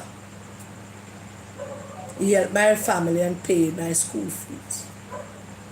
He came up there another time after that with some other people and said they were going on the road and if I wanted to come. I went with them and we went to many places. After that I went to other places alone with him. And he asked me for sex. I did like him, so I have sex with him. I have sex with him more times after that. He was the first man I have sex with. And we have sex in his car too.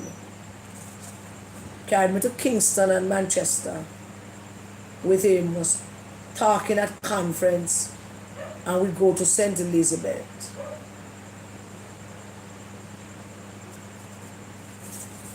This is the man that you, Percival Noel James Patterson, just endorsed. Half-heartedly endorsed. This man. This is a man, PJ. This man. This is he that you just endorsed to go lead more 15-year-olds in the constituency that you once led. Yes, PJ. But the people of Eastern Westmoreland, them not sleep. Them know what is at stake. And them know to deal with this man.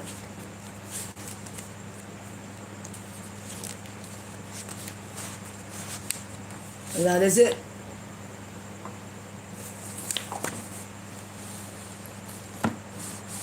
Let us move on to the great Peter Murcutt Bunting. He's up. You're next, Murcutt. I want to link up Murcutt there for me, because I don't want him to miss this. I don't want Murcutt to miss this. For the past week, I have been letting the people of South Manchester know who Peter Bunting is. Last week, Sunday, we went walking into places that the labor rights of South Manchester told us that these places are PNP. PNP up there. Well, I'm not going to say because I PNP up there. But every time them tell me it's a PNP there somewhere, that's exactly the place I want to go.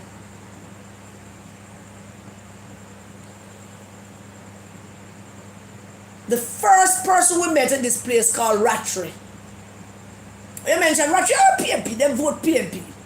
But that's not exactly true. And a PNP up there, that's not true either. That's a myth. But there's a PNP up there. Majority PNP up there.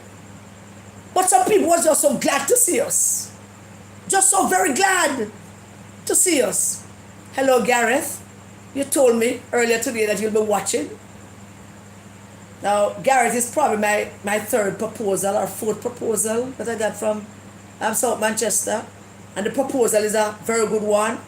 If you just come and you see the house and it's mine and I'm going to put land in my name and I mean, it's great. I'm not laughing, Gareth. I told you I'll think about it. I'm thinking about it, my darling. I'm thinking about it. So Ratry is not pure PNP, but I hope a PNP up there.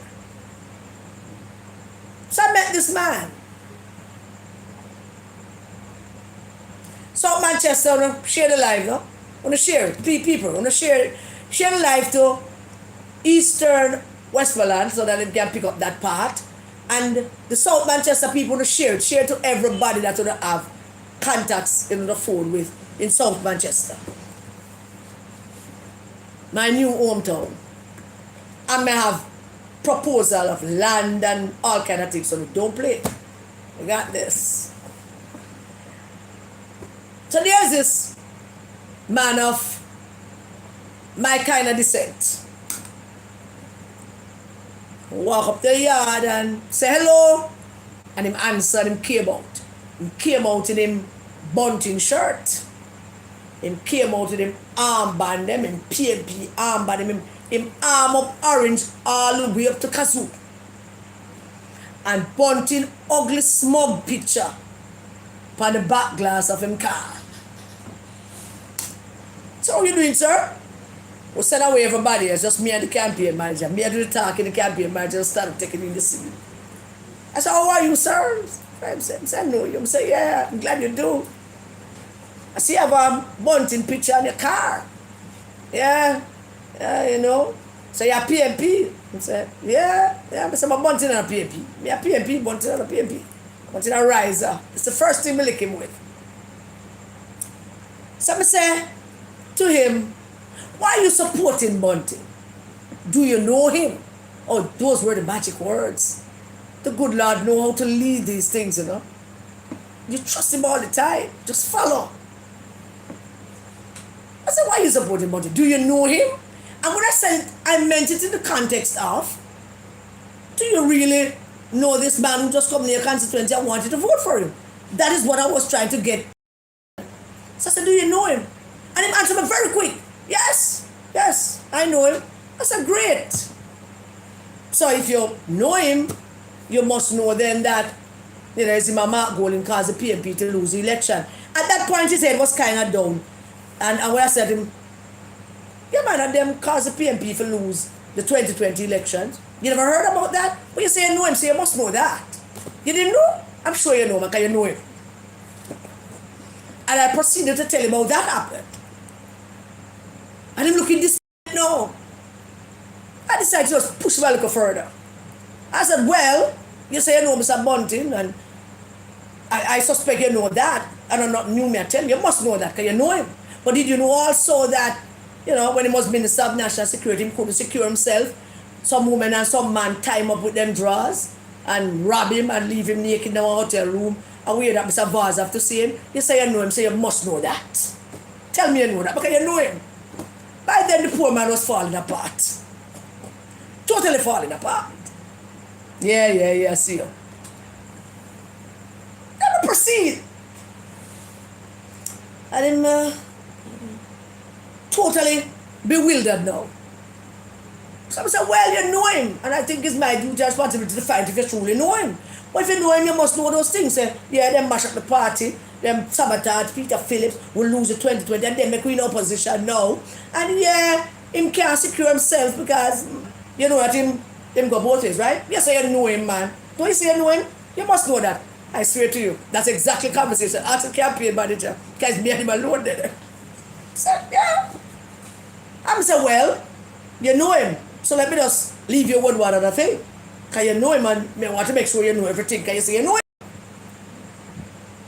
As Minister of National Security, him little son got molested by a man named Mr. James in his house while he was sleeping. Did you know that? But of course you do. You know him. So you must know that. Yeah, man, the little boy was in his house and called him mother because Mr. James was playing with him bottom and kissing him and whatever it is that Mr. James was doing. And Bunting was sleeping in bed, just a few, But you know that because, you say you know him. So, you know that. You know all of it, just tell him. Right? Have a great day, sir. I'll see you. I left him rest.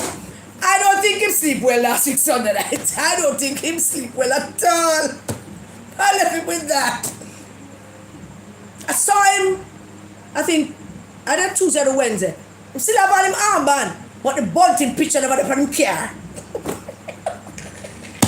Oh, the part of him son I say, well, you say you know this man and you must know him, you say you know these things and you look like a grandfather to me, so you must be thinking that maybe you have a 10-year-old and you don't want a man in parliament representing you that can't protect him 10-year-old. You say you know him, so I am assuming that you know all of these things, so I'm just refreshing your memory because you know him. That was something else. That's a whole heap of labourite in a ratchery. All of uno labourite. Work that talk about ratchery full of PNP and labourite up there. A whole heap of labourites in a ratchery. They were happy to see us. Very glad. Long conversations were had. But Mr. Manda, I don't think him recover from that particular conversation when him knew Bunting. And there's that. I decided that I'm going to educate the people of South Manchester about Mr. Bunting. So I recorded some voice notes and hired myself a crier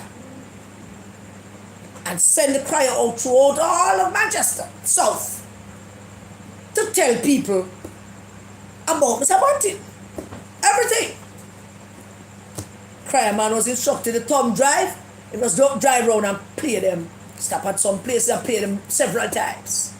So now Mr. Man probably knew about Bunting now. I don't know, but probably. Now there's a thing going around on social media for a while. And it has been the statement from Mr. Bunting's baby mother, who have a son with him, whose son it was. It's a 2-page document, but it's so fine. Me can't read it. So I have one of them youngsters type it up big for me and it give me about 9 pages or so. And I want to share some of this with the people of South Manchester. This is a public document. And I'm not going to call Mr. Bunting's baby mother's name. Not going to call her name. And I'm not going to call Mr. Bunting's son's name. Can't do that. Him is traumatized as it is already. And at some point in his life, I'm sure him and his father going to have it out about what happened that night. And we don't know. But she gave a statement to the police, and this here, there's a statement. It's about 8 pages of it because it typed up big. In the statement she says, I am the biological mother of, let's call Bunting's son John. I'm the biological mother of John Bunting. And he responds to the name John Bunting. He's 10 years old. And he was born, I mean, I'll give out that neither, at a hospital in the United States of America. He attends a preparatory school in another given parish, and he's currently in grade 5. He lives with me and my parents, and I'm not naming the parish. He's the only child for me, and the second to last child for his father, his dad. The name of his father is Peter Murcutt Bunting. Peter's address is, and I'm giving that out. Peter and I are no longer in a relationship, but we co-parent John. John visits his father's house every other weekend. However, we decided to split the summer break in 2023, where he would spend the first 2 weeks in July with his dad, came back home, and went to his dad for another 2 weeks in August, before coming back to prepare for the upcoming school year. The statement she gave to the police is on Wednesday, August 9, 2023, about 11:21 p.m., I got a text from John on WhatsApp saying, Mommy, I want to leave. I want to leave. There's this guy I hardly know, and he kissed me and keeps following me. I am scared. I want to go home. Like a 10-year-old boy texted said that, Mommy, I want to leave. There's this guy I hardly know, and he kissed me and keeps following me. I'm scared. I want to go home. And she says to the police, I was in the States at the time and he was at his father's house. He also tried calling me, but I missed the call. I replied to his message asking who kissed him and where the person kissed him. He replied saying the person kissed him on the lips and that he only knew the person as James. I asked him how old was the person, but he told me that he did not know, but the person was an adult. I asked for his father, and he told me his father was sleeping. I called, and we were on the phone for quite a while. He seemed very scared, as if he did not want to talk too loud. I told him to go to his father's room and stay there, and he told me that he was standing on the balcony of his father's bedroom. I told him that his safety was priority, and that the man could not get to him if he was in the bedroom with his dad. I tried calling his father, but I was not getting through to him. I told him to stay in the same room with his father, and that I would keep his company for the rest of the night. At one point,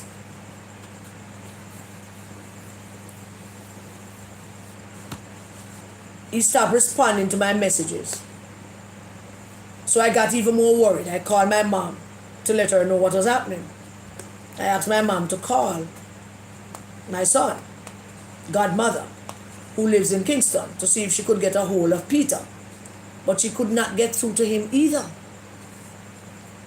His grandmother conferenced a call with me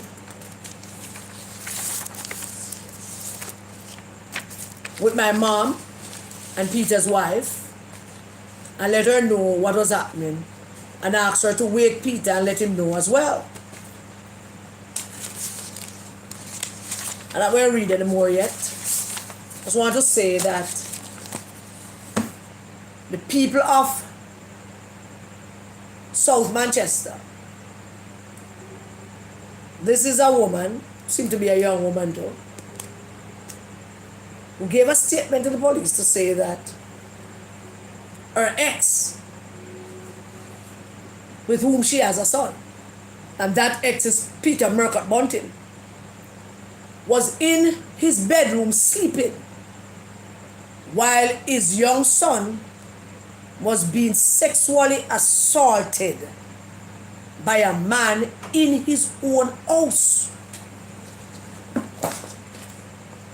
Now, there are a number of things that the people of South Manchester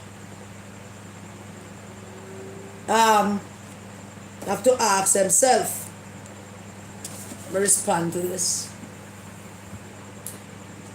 You have a man here who was a minister of national security, a man with some serious sexual proclivities, and we're not quarreling with him about his sexual preferences and deviances. Asleep in his house, and his young son was prowling around trying to find refuge and comfort in his own house from a man who was in his house kissing him and touching him.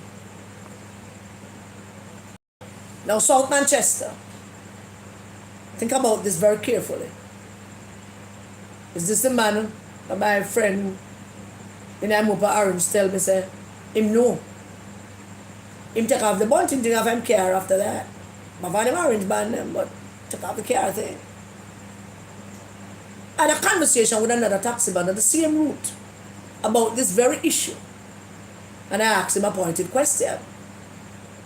I said to him tell me that his mother was a long time labourite. The mother never do nothing for her. And him watch her being poor all her life, so him decide say anyone them that him feel good about him vote for him, vote for both. Told me that he voted for Portia. He told me he voted for Bruce. And he voted for Portia. Him obviously getting paid, it's tax him run. Him already get some money, clearly, not tell me that, but I can tell by him language, and him fix up the vehicle full of a bunting posters. And then him there fixing the tire thing on the tire hole. And I lend him the light on my phone for him to do him a do. And got the opportunity to stoop down low because there were two other senior women sitting at the window of the house. They really want to talk that, but them here. And I said to him, say, have you heard the thing with Bunting and him hotel thing, or some man and some woman time up and thing with his son? He said, me hear something, you know. Me hear some little thing. I said, you're a father of two little boys. Them things that make you comfortable. Are you comfortable with those things? No, you know, I'm not comfortable with those things, you know. But, you know, but I just voting. But by then he must have in second thoughts, because clearly he heard things, but not the details I was giving him. I told him. Now some people might find this a little distasteful. But when you have a man like Peter Bunting, 65 years old, got kicked out of a previous constituency which he never serviced, and looking refuge in another, not really campaigning because he take them for granted.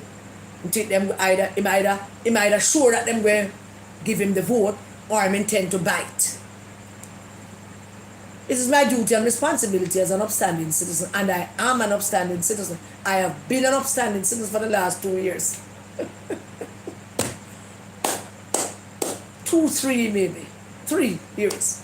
I have been an upstanding citizen. It's my duty and responsibility to tell people what they're dealing with, what they're buying into, what they are being promised they must know.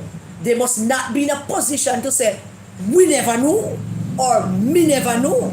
So every stop I make, I repeat these things and put questions to people, not in a malicious kind of way, not to slander him, just to state the facts and say to people, are you comfortable with all of that? Not to mention the $60 million over Central Manchester.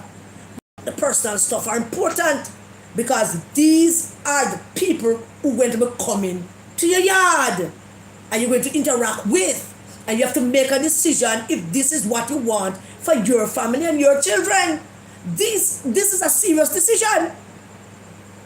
I am confident that South Manchester is clear about this man. Him not so confident. I won't read any more the statement. Just wanted to read a part of it to let you get the gist of what I'm saying. It did came to my mind to just print it and fling it all over the place of South Manchester. And I said, no, not going that far with it. Yet, can still do it tomorrow if I want to. So, it is a decision that has to be made by the voters of South Manchester as to, is this the kind of nastiness you want to vote for? Is this the kind of callous, bad behavior by a father to his 10-year-old son? Is this what you are signing up for? Well, maybe not. There's a place in South Manchester called Blenheimtown. And I told you about Blenheimtown. Went up there, were green up there, and Bunting came the evening and he had a meeting. At that meeting, he came with crowd. And when the meeting finished, he left with his crowd. What was left was about 15 people, which means that about 15 people from the community came. Now, the kind of meeting we had at 3 o'clock Sunday morning, we reached home. 3 a.m. We were up in Blenheimtown. The candidate took to the stage with a microphone at midnight or a little thereafter. And people were not leaving. Blenheimtown Square, the bottom big square, packed with labor rights. Them so shocked with them one said that they never know so much of them did. They didn't know. Just like up at the top square. Just like up a Rattray. All over the place we need to go find all the people them. But Blenheim Square, where he was, give a speech. And in the speech he said, South Manchester, and put up the man and said, South Manchester, if you're going to vote for me and I'm not going to be in the parliament, it don't make no sense to waste your vote on me. South Manchester, if I'm not going to be in the parliament, it don't make no sense to waste your vote on me. That's what I'm saying to the people up in Blenheimtown. So of course the man then pronounced him dead after that. But it can't stop there. People have a right to know that about the people that they are electing, or the people who are offering themselves to be elected by you. Who these people are. What they bring to your community. Disgrace or the goodness of God. What do they bring to your community? Because he's not walking and begging nobody to vote. No. He intend to buy it. He might come with the millions to come buy it. So my message to the people of South Manchester: take the money. Put on any color shirt you need to put on and take the money. Then take the money, go into that polling station and put that X squarely beside the name Ian Ives right where the bell is. That is what I want you to do. Take in money. Go sign up. Join. Put out the shirt you need to put on and go up there and collect that money. Put in your pocket. And then go vote for Ian Ives. You have all right to do it. It's not against the law. Nobody can do you nothing. Nobody can ask you back for no money. Just go for it. Say yes, ma'am, I go vote and get the money. And then go vote for Ian Ives. I'm also offering all taximen in South Manchester $30,000 for the day. So I said to my GLP taximan in South Manchester, great. You don't understand big woman, you mean great. Mama, I don't understand that by you never drive taxi. But Mama, I don't say great. I said great, wonderful. Go sign up. Sign up as a taximan for Peter Murcutt Bunting. He will pay on half up front. Collect that half. Then go collect Mr. Ives voters, drop them off at the station, pick up any voter who sit on the road, no matter where they go, and carry them go vote. You might not get the next 15 because by the end of the day, I'm going to know say you do all of that. But you don't need the next 15. Just do all of that. Bring home Ian Ives, your own boy, because Ian Ives is your own boy. You and him come from far. Someone tell me say, you and him used to play cricket. We up now on hill, rain a fall the night like hell.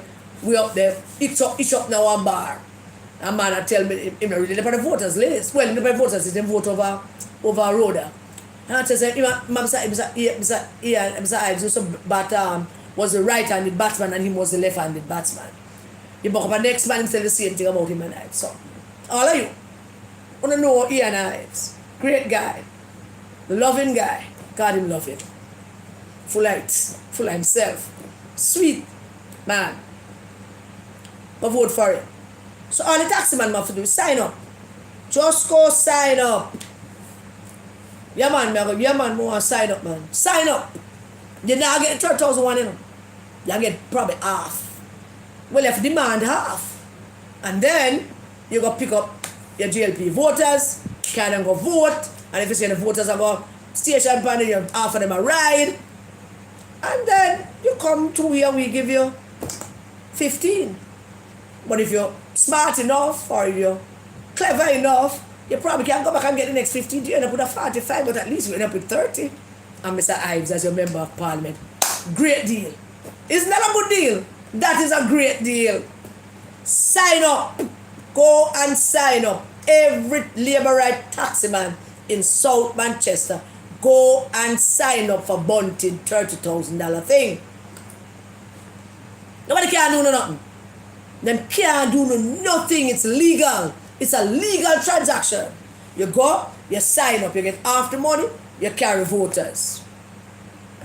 Mr. Ives voters. Deliver them.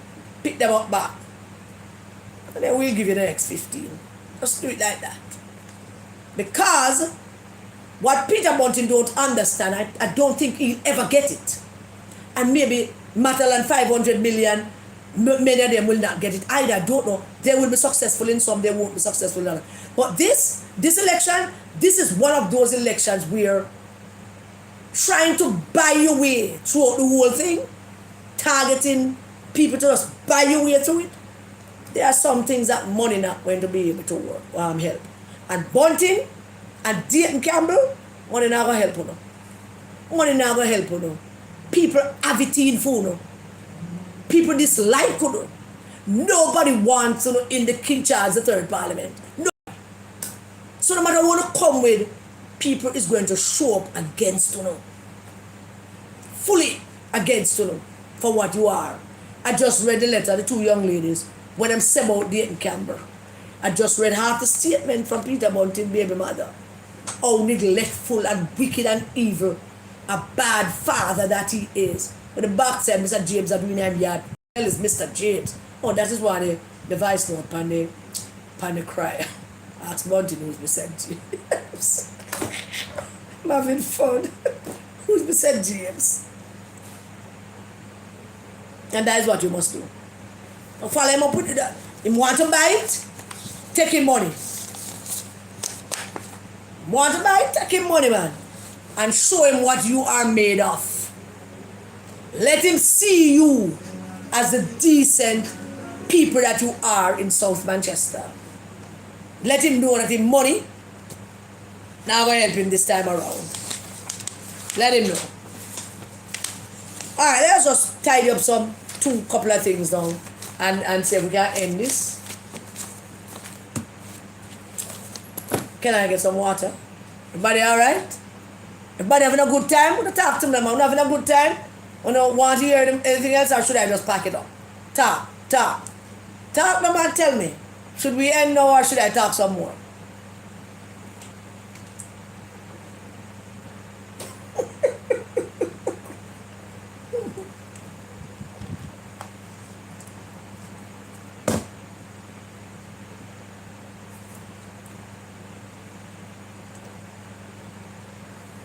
There's a thing called continuity in government. And it is one of the most important aspects of governing. Continuity. In other words, when a new government comes to power, you can't just get up and throw out everything the previous government did. What PJ left, Portia picked up, added to. Then when Portia left the first time, Bruce picked up and added things to it. Like, for example, for years, both parties have talked about setting up an office for the leader of the opposition. Everybody talk about it. Bruce came.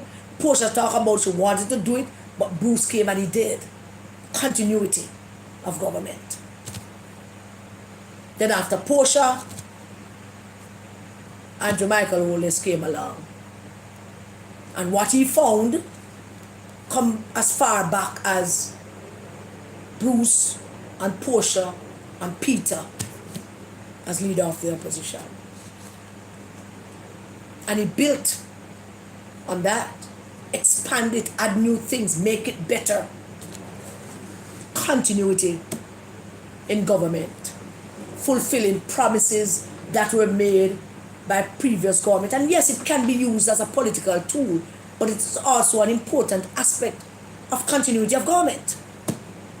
Built, fulfill previous promises, plant more corn, water it, reap more, replant, continuity. So when these guys, Mark Golding, tell you that should he form the next government in this country, he's going to throw out everything that Andrew Holness have done, you ought to be very, very afraid. Very afraid. Throwing out everything could mean any number of things. Throwing out everything, for example, could mean your minimum wage, which is something Mr. Holness have been talking to for days now. When Mr. Holness became Prime Minister, the minimum wage was $6,200. The minimum wage is coming from, if you trace it back to about from $300 a week. $300, $500, $600, $800, $1,200, $1,600, $1,800, $2,100, $2,400. And when it finally reached Andrew Holness, it was $6,200. When he made that announcement to raise the minimum wage to $15,000, listen to me, and I'm talking about continuity of government. When he raised it to $15,000, he said, I'm going to add something else to it soon, or if I find the money. Soon after, in the budget, just read the other day, he added another 1,000 and made it 16. You must be able to trust your government. Trust your government. We don't always do that as a people. Matter of fact, across the world, people have difficulty trusting their government. And for good reasons. Government tends to renege on some promises and tend to sometimes act like, they don't care about the people. So people have good reasons to not trust their government. But this minimum wage proposal by Mr. Holness is probably the most significant thing going forward. The increase of the minimum wage from 16 to 19 next year, to 21 the next year, to 26 the next year, and by the time they end the budget of 2030, you'll be getting 32 or 36,000. Correct me, please.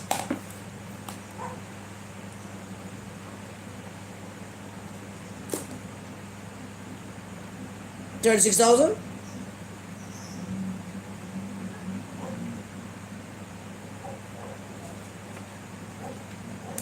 Now think about that. 32,000. Think about that.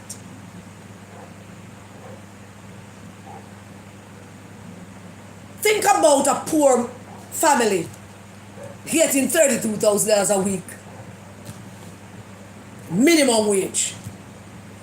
And all the things that will alleviate.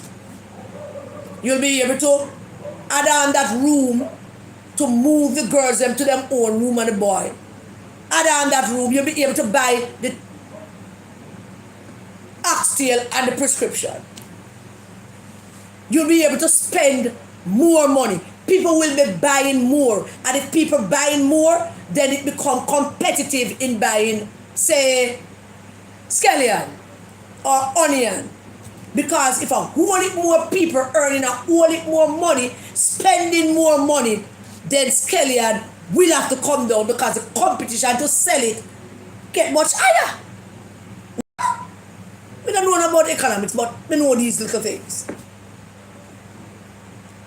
But the biggest thing about earning $32,000 as a minimum wage, the biggest thing in all of this is the economy, how it affects the economy. So yeah, competition increase. But about this. Think about poor people now move into middle class. Poor, 32,000, middle class. Less poor people, more middle class people. And by the time another progressive government comes around and minimum wage is $40,000, $50,000 a week, the middle class continues to grow. Think about that.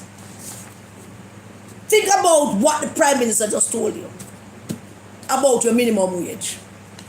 Coming from $300 to $16,000, moving to $32,000. Where you can see a way. We don't have to worry about whether you can buy one suit of khaki or not. Although we have less children. Think about the security that it provides for your family. But know this. Mark Golding don't want you to have that. Meaning they even want him have him wife up, they even want to give she money. Don't want you to have that.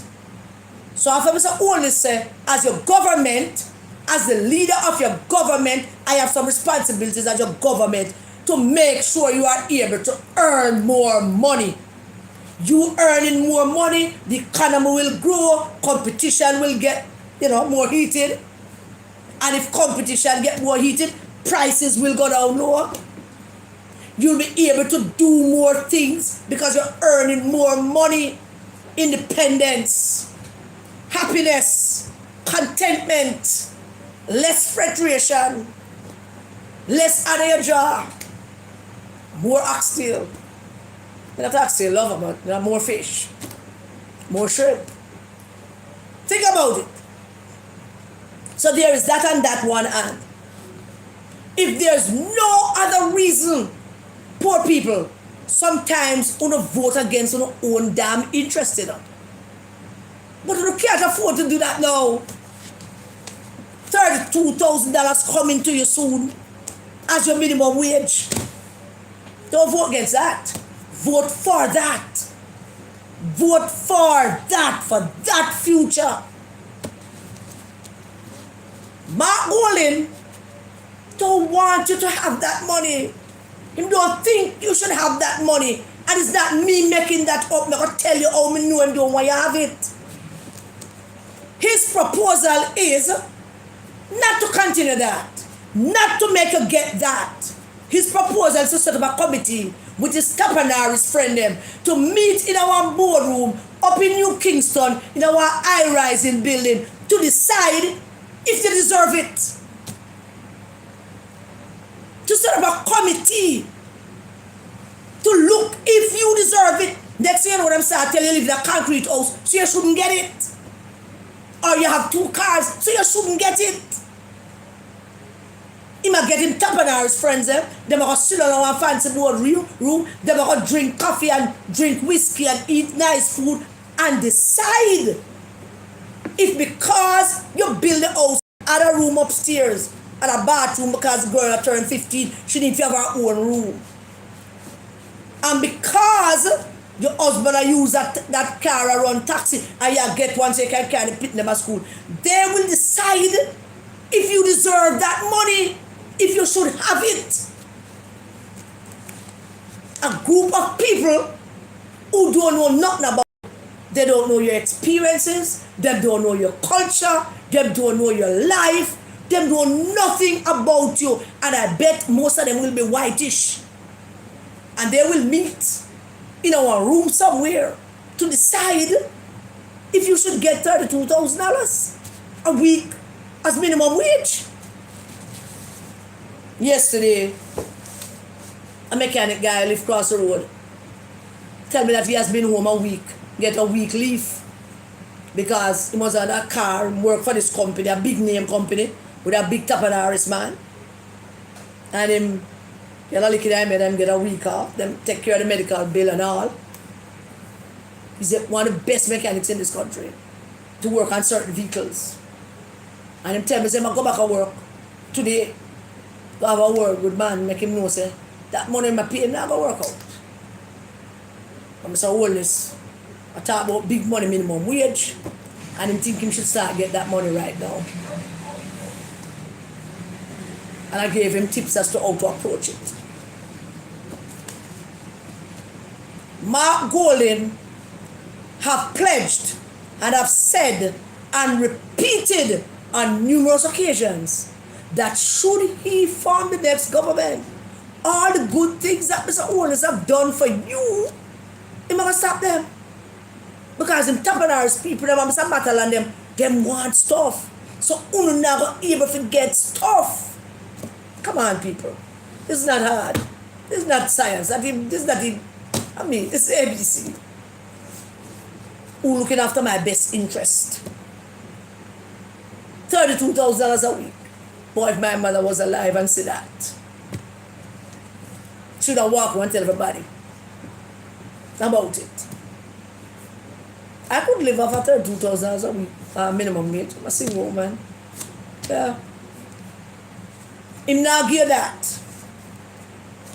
On hearing that the Prime Minister going to do that, his response was, I said, a committee of him tapping our friend, them probably being led by Matalon, who will say, no, these poor people don't know if to spend money, them shouldn't get more than this because, you know, them go party and them do here, and them drink liquor and them poor people are going to buy clothes and shoes and oxtail for dinner. We can't give them $32,000 a week. It will be back to the days when they judge you by where you live. They judge you by your address.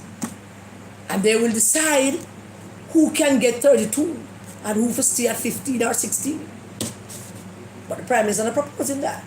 Prime Minister is promoting 32. Everybody, minimum wage.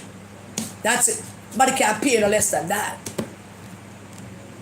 One day I called Shelly, just the other day, because I haven't had the time to do a lot of things in his house. So I called her to do something. And I said to her, I'm going to pay you $3,200 for the day. I said, that's the minimum wage. You know? That's what the government said must pay you. If you come 9 and leave at 5, or if you come 8 and leave at 4, she was glad to hear that. $3,200 a day. Just to do something simple. Wipe out and the place smell fresh. Mark Golding don't want you to have that. He wants to set up a committee of some tappanaris, whitish people who will decide if you should get that.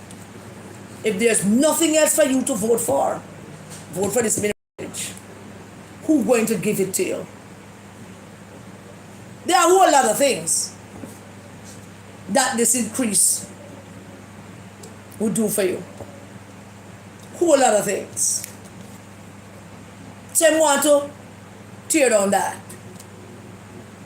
One of the first responsibilities of government is peace and security. Security and peace. If people are not living in peace and feel secure, them can't produce. Them can't be happy. If people are miserable, them going to commit crime. Imagine what we have now and for him to go tear it down. Peace, security, less murders, less killing. Great thing. But he wants to set up, next year he must set up a committee for everything. Because when a man like him set up committees for things, it means that he don't really want you to have it. Not think you should get it. And so yeah. So Holness offering you 32,000 and him saying that you can't get that. And that is that. Now, I would imagine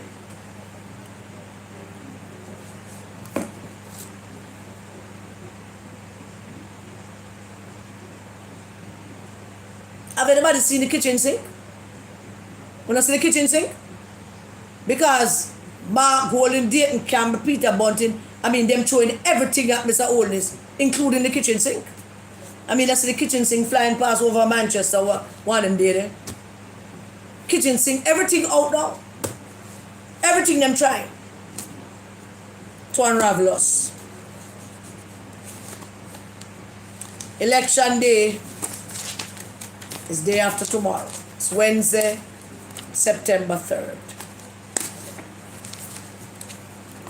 And you labor rights, you have a song where say me and my neighbor. You know what that mean? I don't know if you have a full understanding of what that mean. When you said, when the song, you sing the song, you dance, you said, me and my neighbor voting for Labour. What does that mean? Let me give you an idea I have as to what that means. That can only mean that when you get up to vote, you carry your neighbor with you. Your neighbor don't have to be somebody who live beside you, But you get up to vote, and you carry 2-3 people with you. But cast that vote. And then after that, if you are the person responsible for bringing out votes, you go vote first, carry some people with you, and then go get some other people. And that's where it starts with me and my neighbor. My final argument to you tonight, and let me tell you, you'll not be able to call me because the phone not turn on, the one we normally call me on. It not turn. I allow it to die and it not turning on. Even it fully charged but not turning on. Something I've okay, I get it. The button thing not turning on. I am truly very sorry about that. Truly very sorry. I was looking forward to the calls tonight. But that way happened. Election day is what? 48 hours away? Or 20-something, 30-something hours away? Let us go out there and find those voters and bring them home and give Mr. Holness his third term so that we can get a minimum wage 32,000 and so that we have a continuation of the programs and policies that have benefited this country and bring unemployment down low so that next Monday morning we can have a nice rollout of our buses, the school buses. I look forward to that. We also look forward to that rollout of the school buses next Monday morning. So, I'm going to do it. Vote early. Bring somebody with you. Remember your job, your duty, and responsibility on election day. Carry it out in peace and precision. Focus. Don't get distracted by foolishness. Because the blood and fire people, they're on blood and fire thing. But don't pay them the mind. Just to get the voters and get those ballots in the boxes. For Damian Young, for Ian Ives, for Mr. Holness and all of you other candidates out there. I would like to say, let's have a peaceful election day. Let's not mar it, let's not sully it. Let's not do anything that, unbefitting of us as citizens of this country. Each person that is seeking votes, just go out there, go look them out, go find them. Do what they need for them. But do it peacefully and clean. And let us make this Jamaica land that we love so much proud that election day. I wish every candidate all the best. All 100 and plus of you. But only 63 people going to win. So wrap your head around that. And let's do our best to maintain peace and a level of camaraderie where we keep it clean. Alright? Thank you all so very much for joining me. I'm sorry that we can't do the calls. I'm truly sorry about that. Hold on, there must things have this. Anybody want to call? Let me see if anybody want to call. Let me see. Anybody want to call?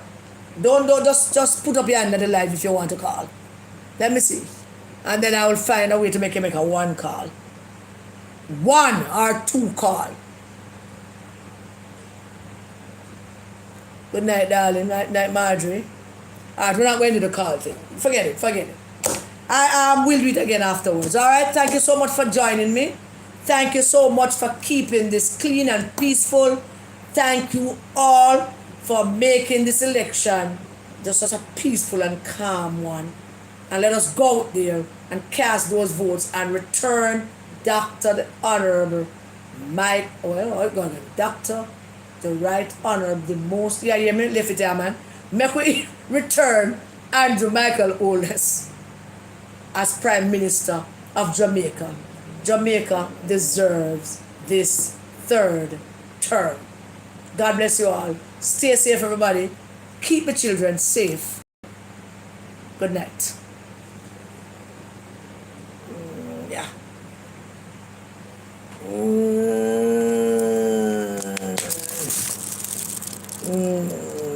Yeah.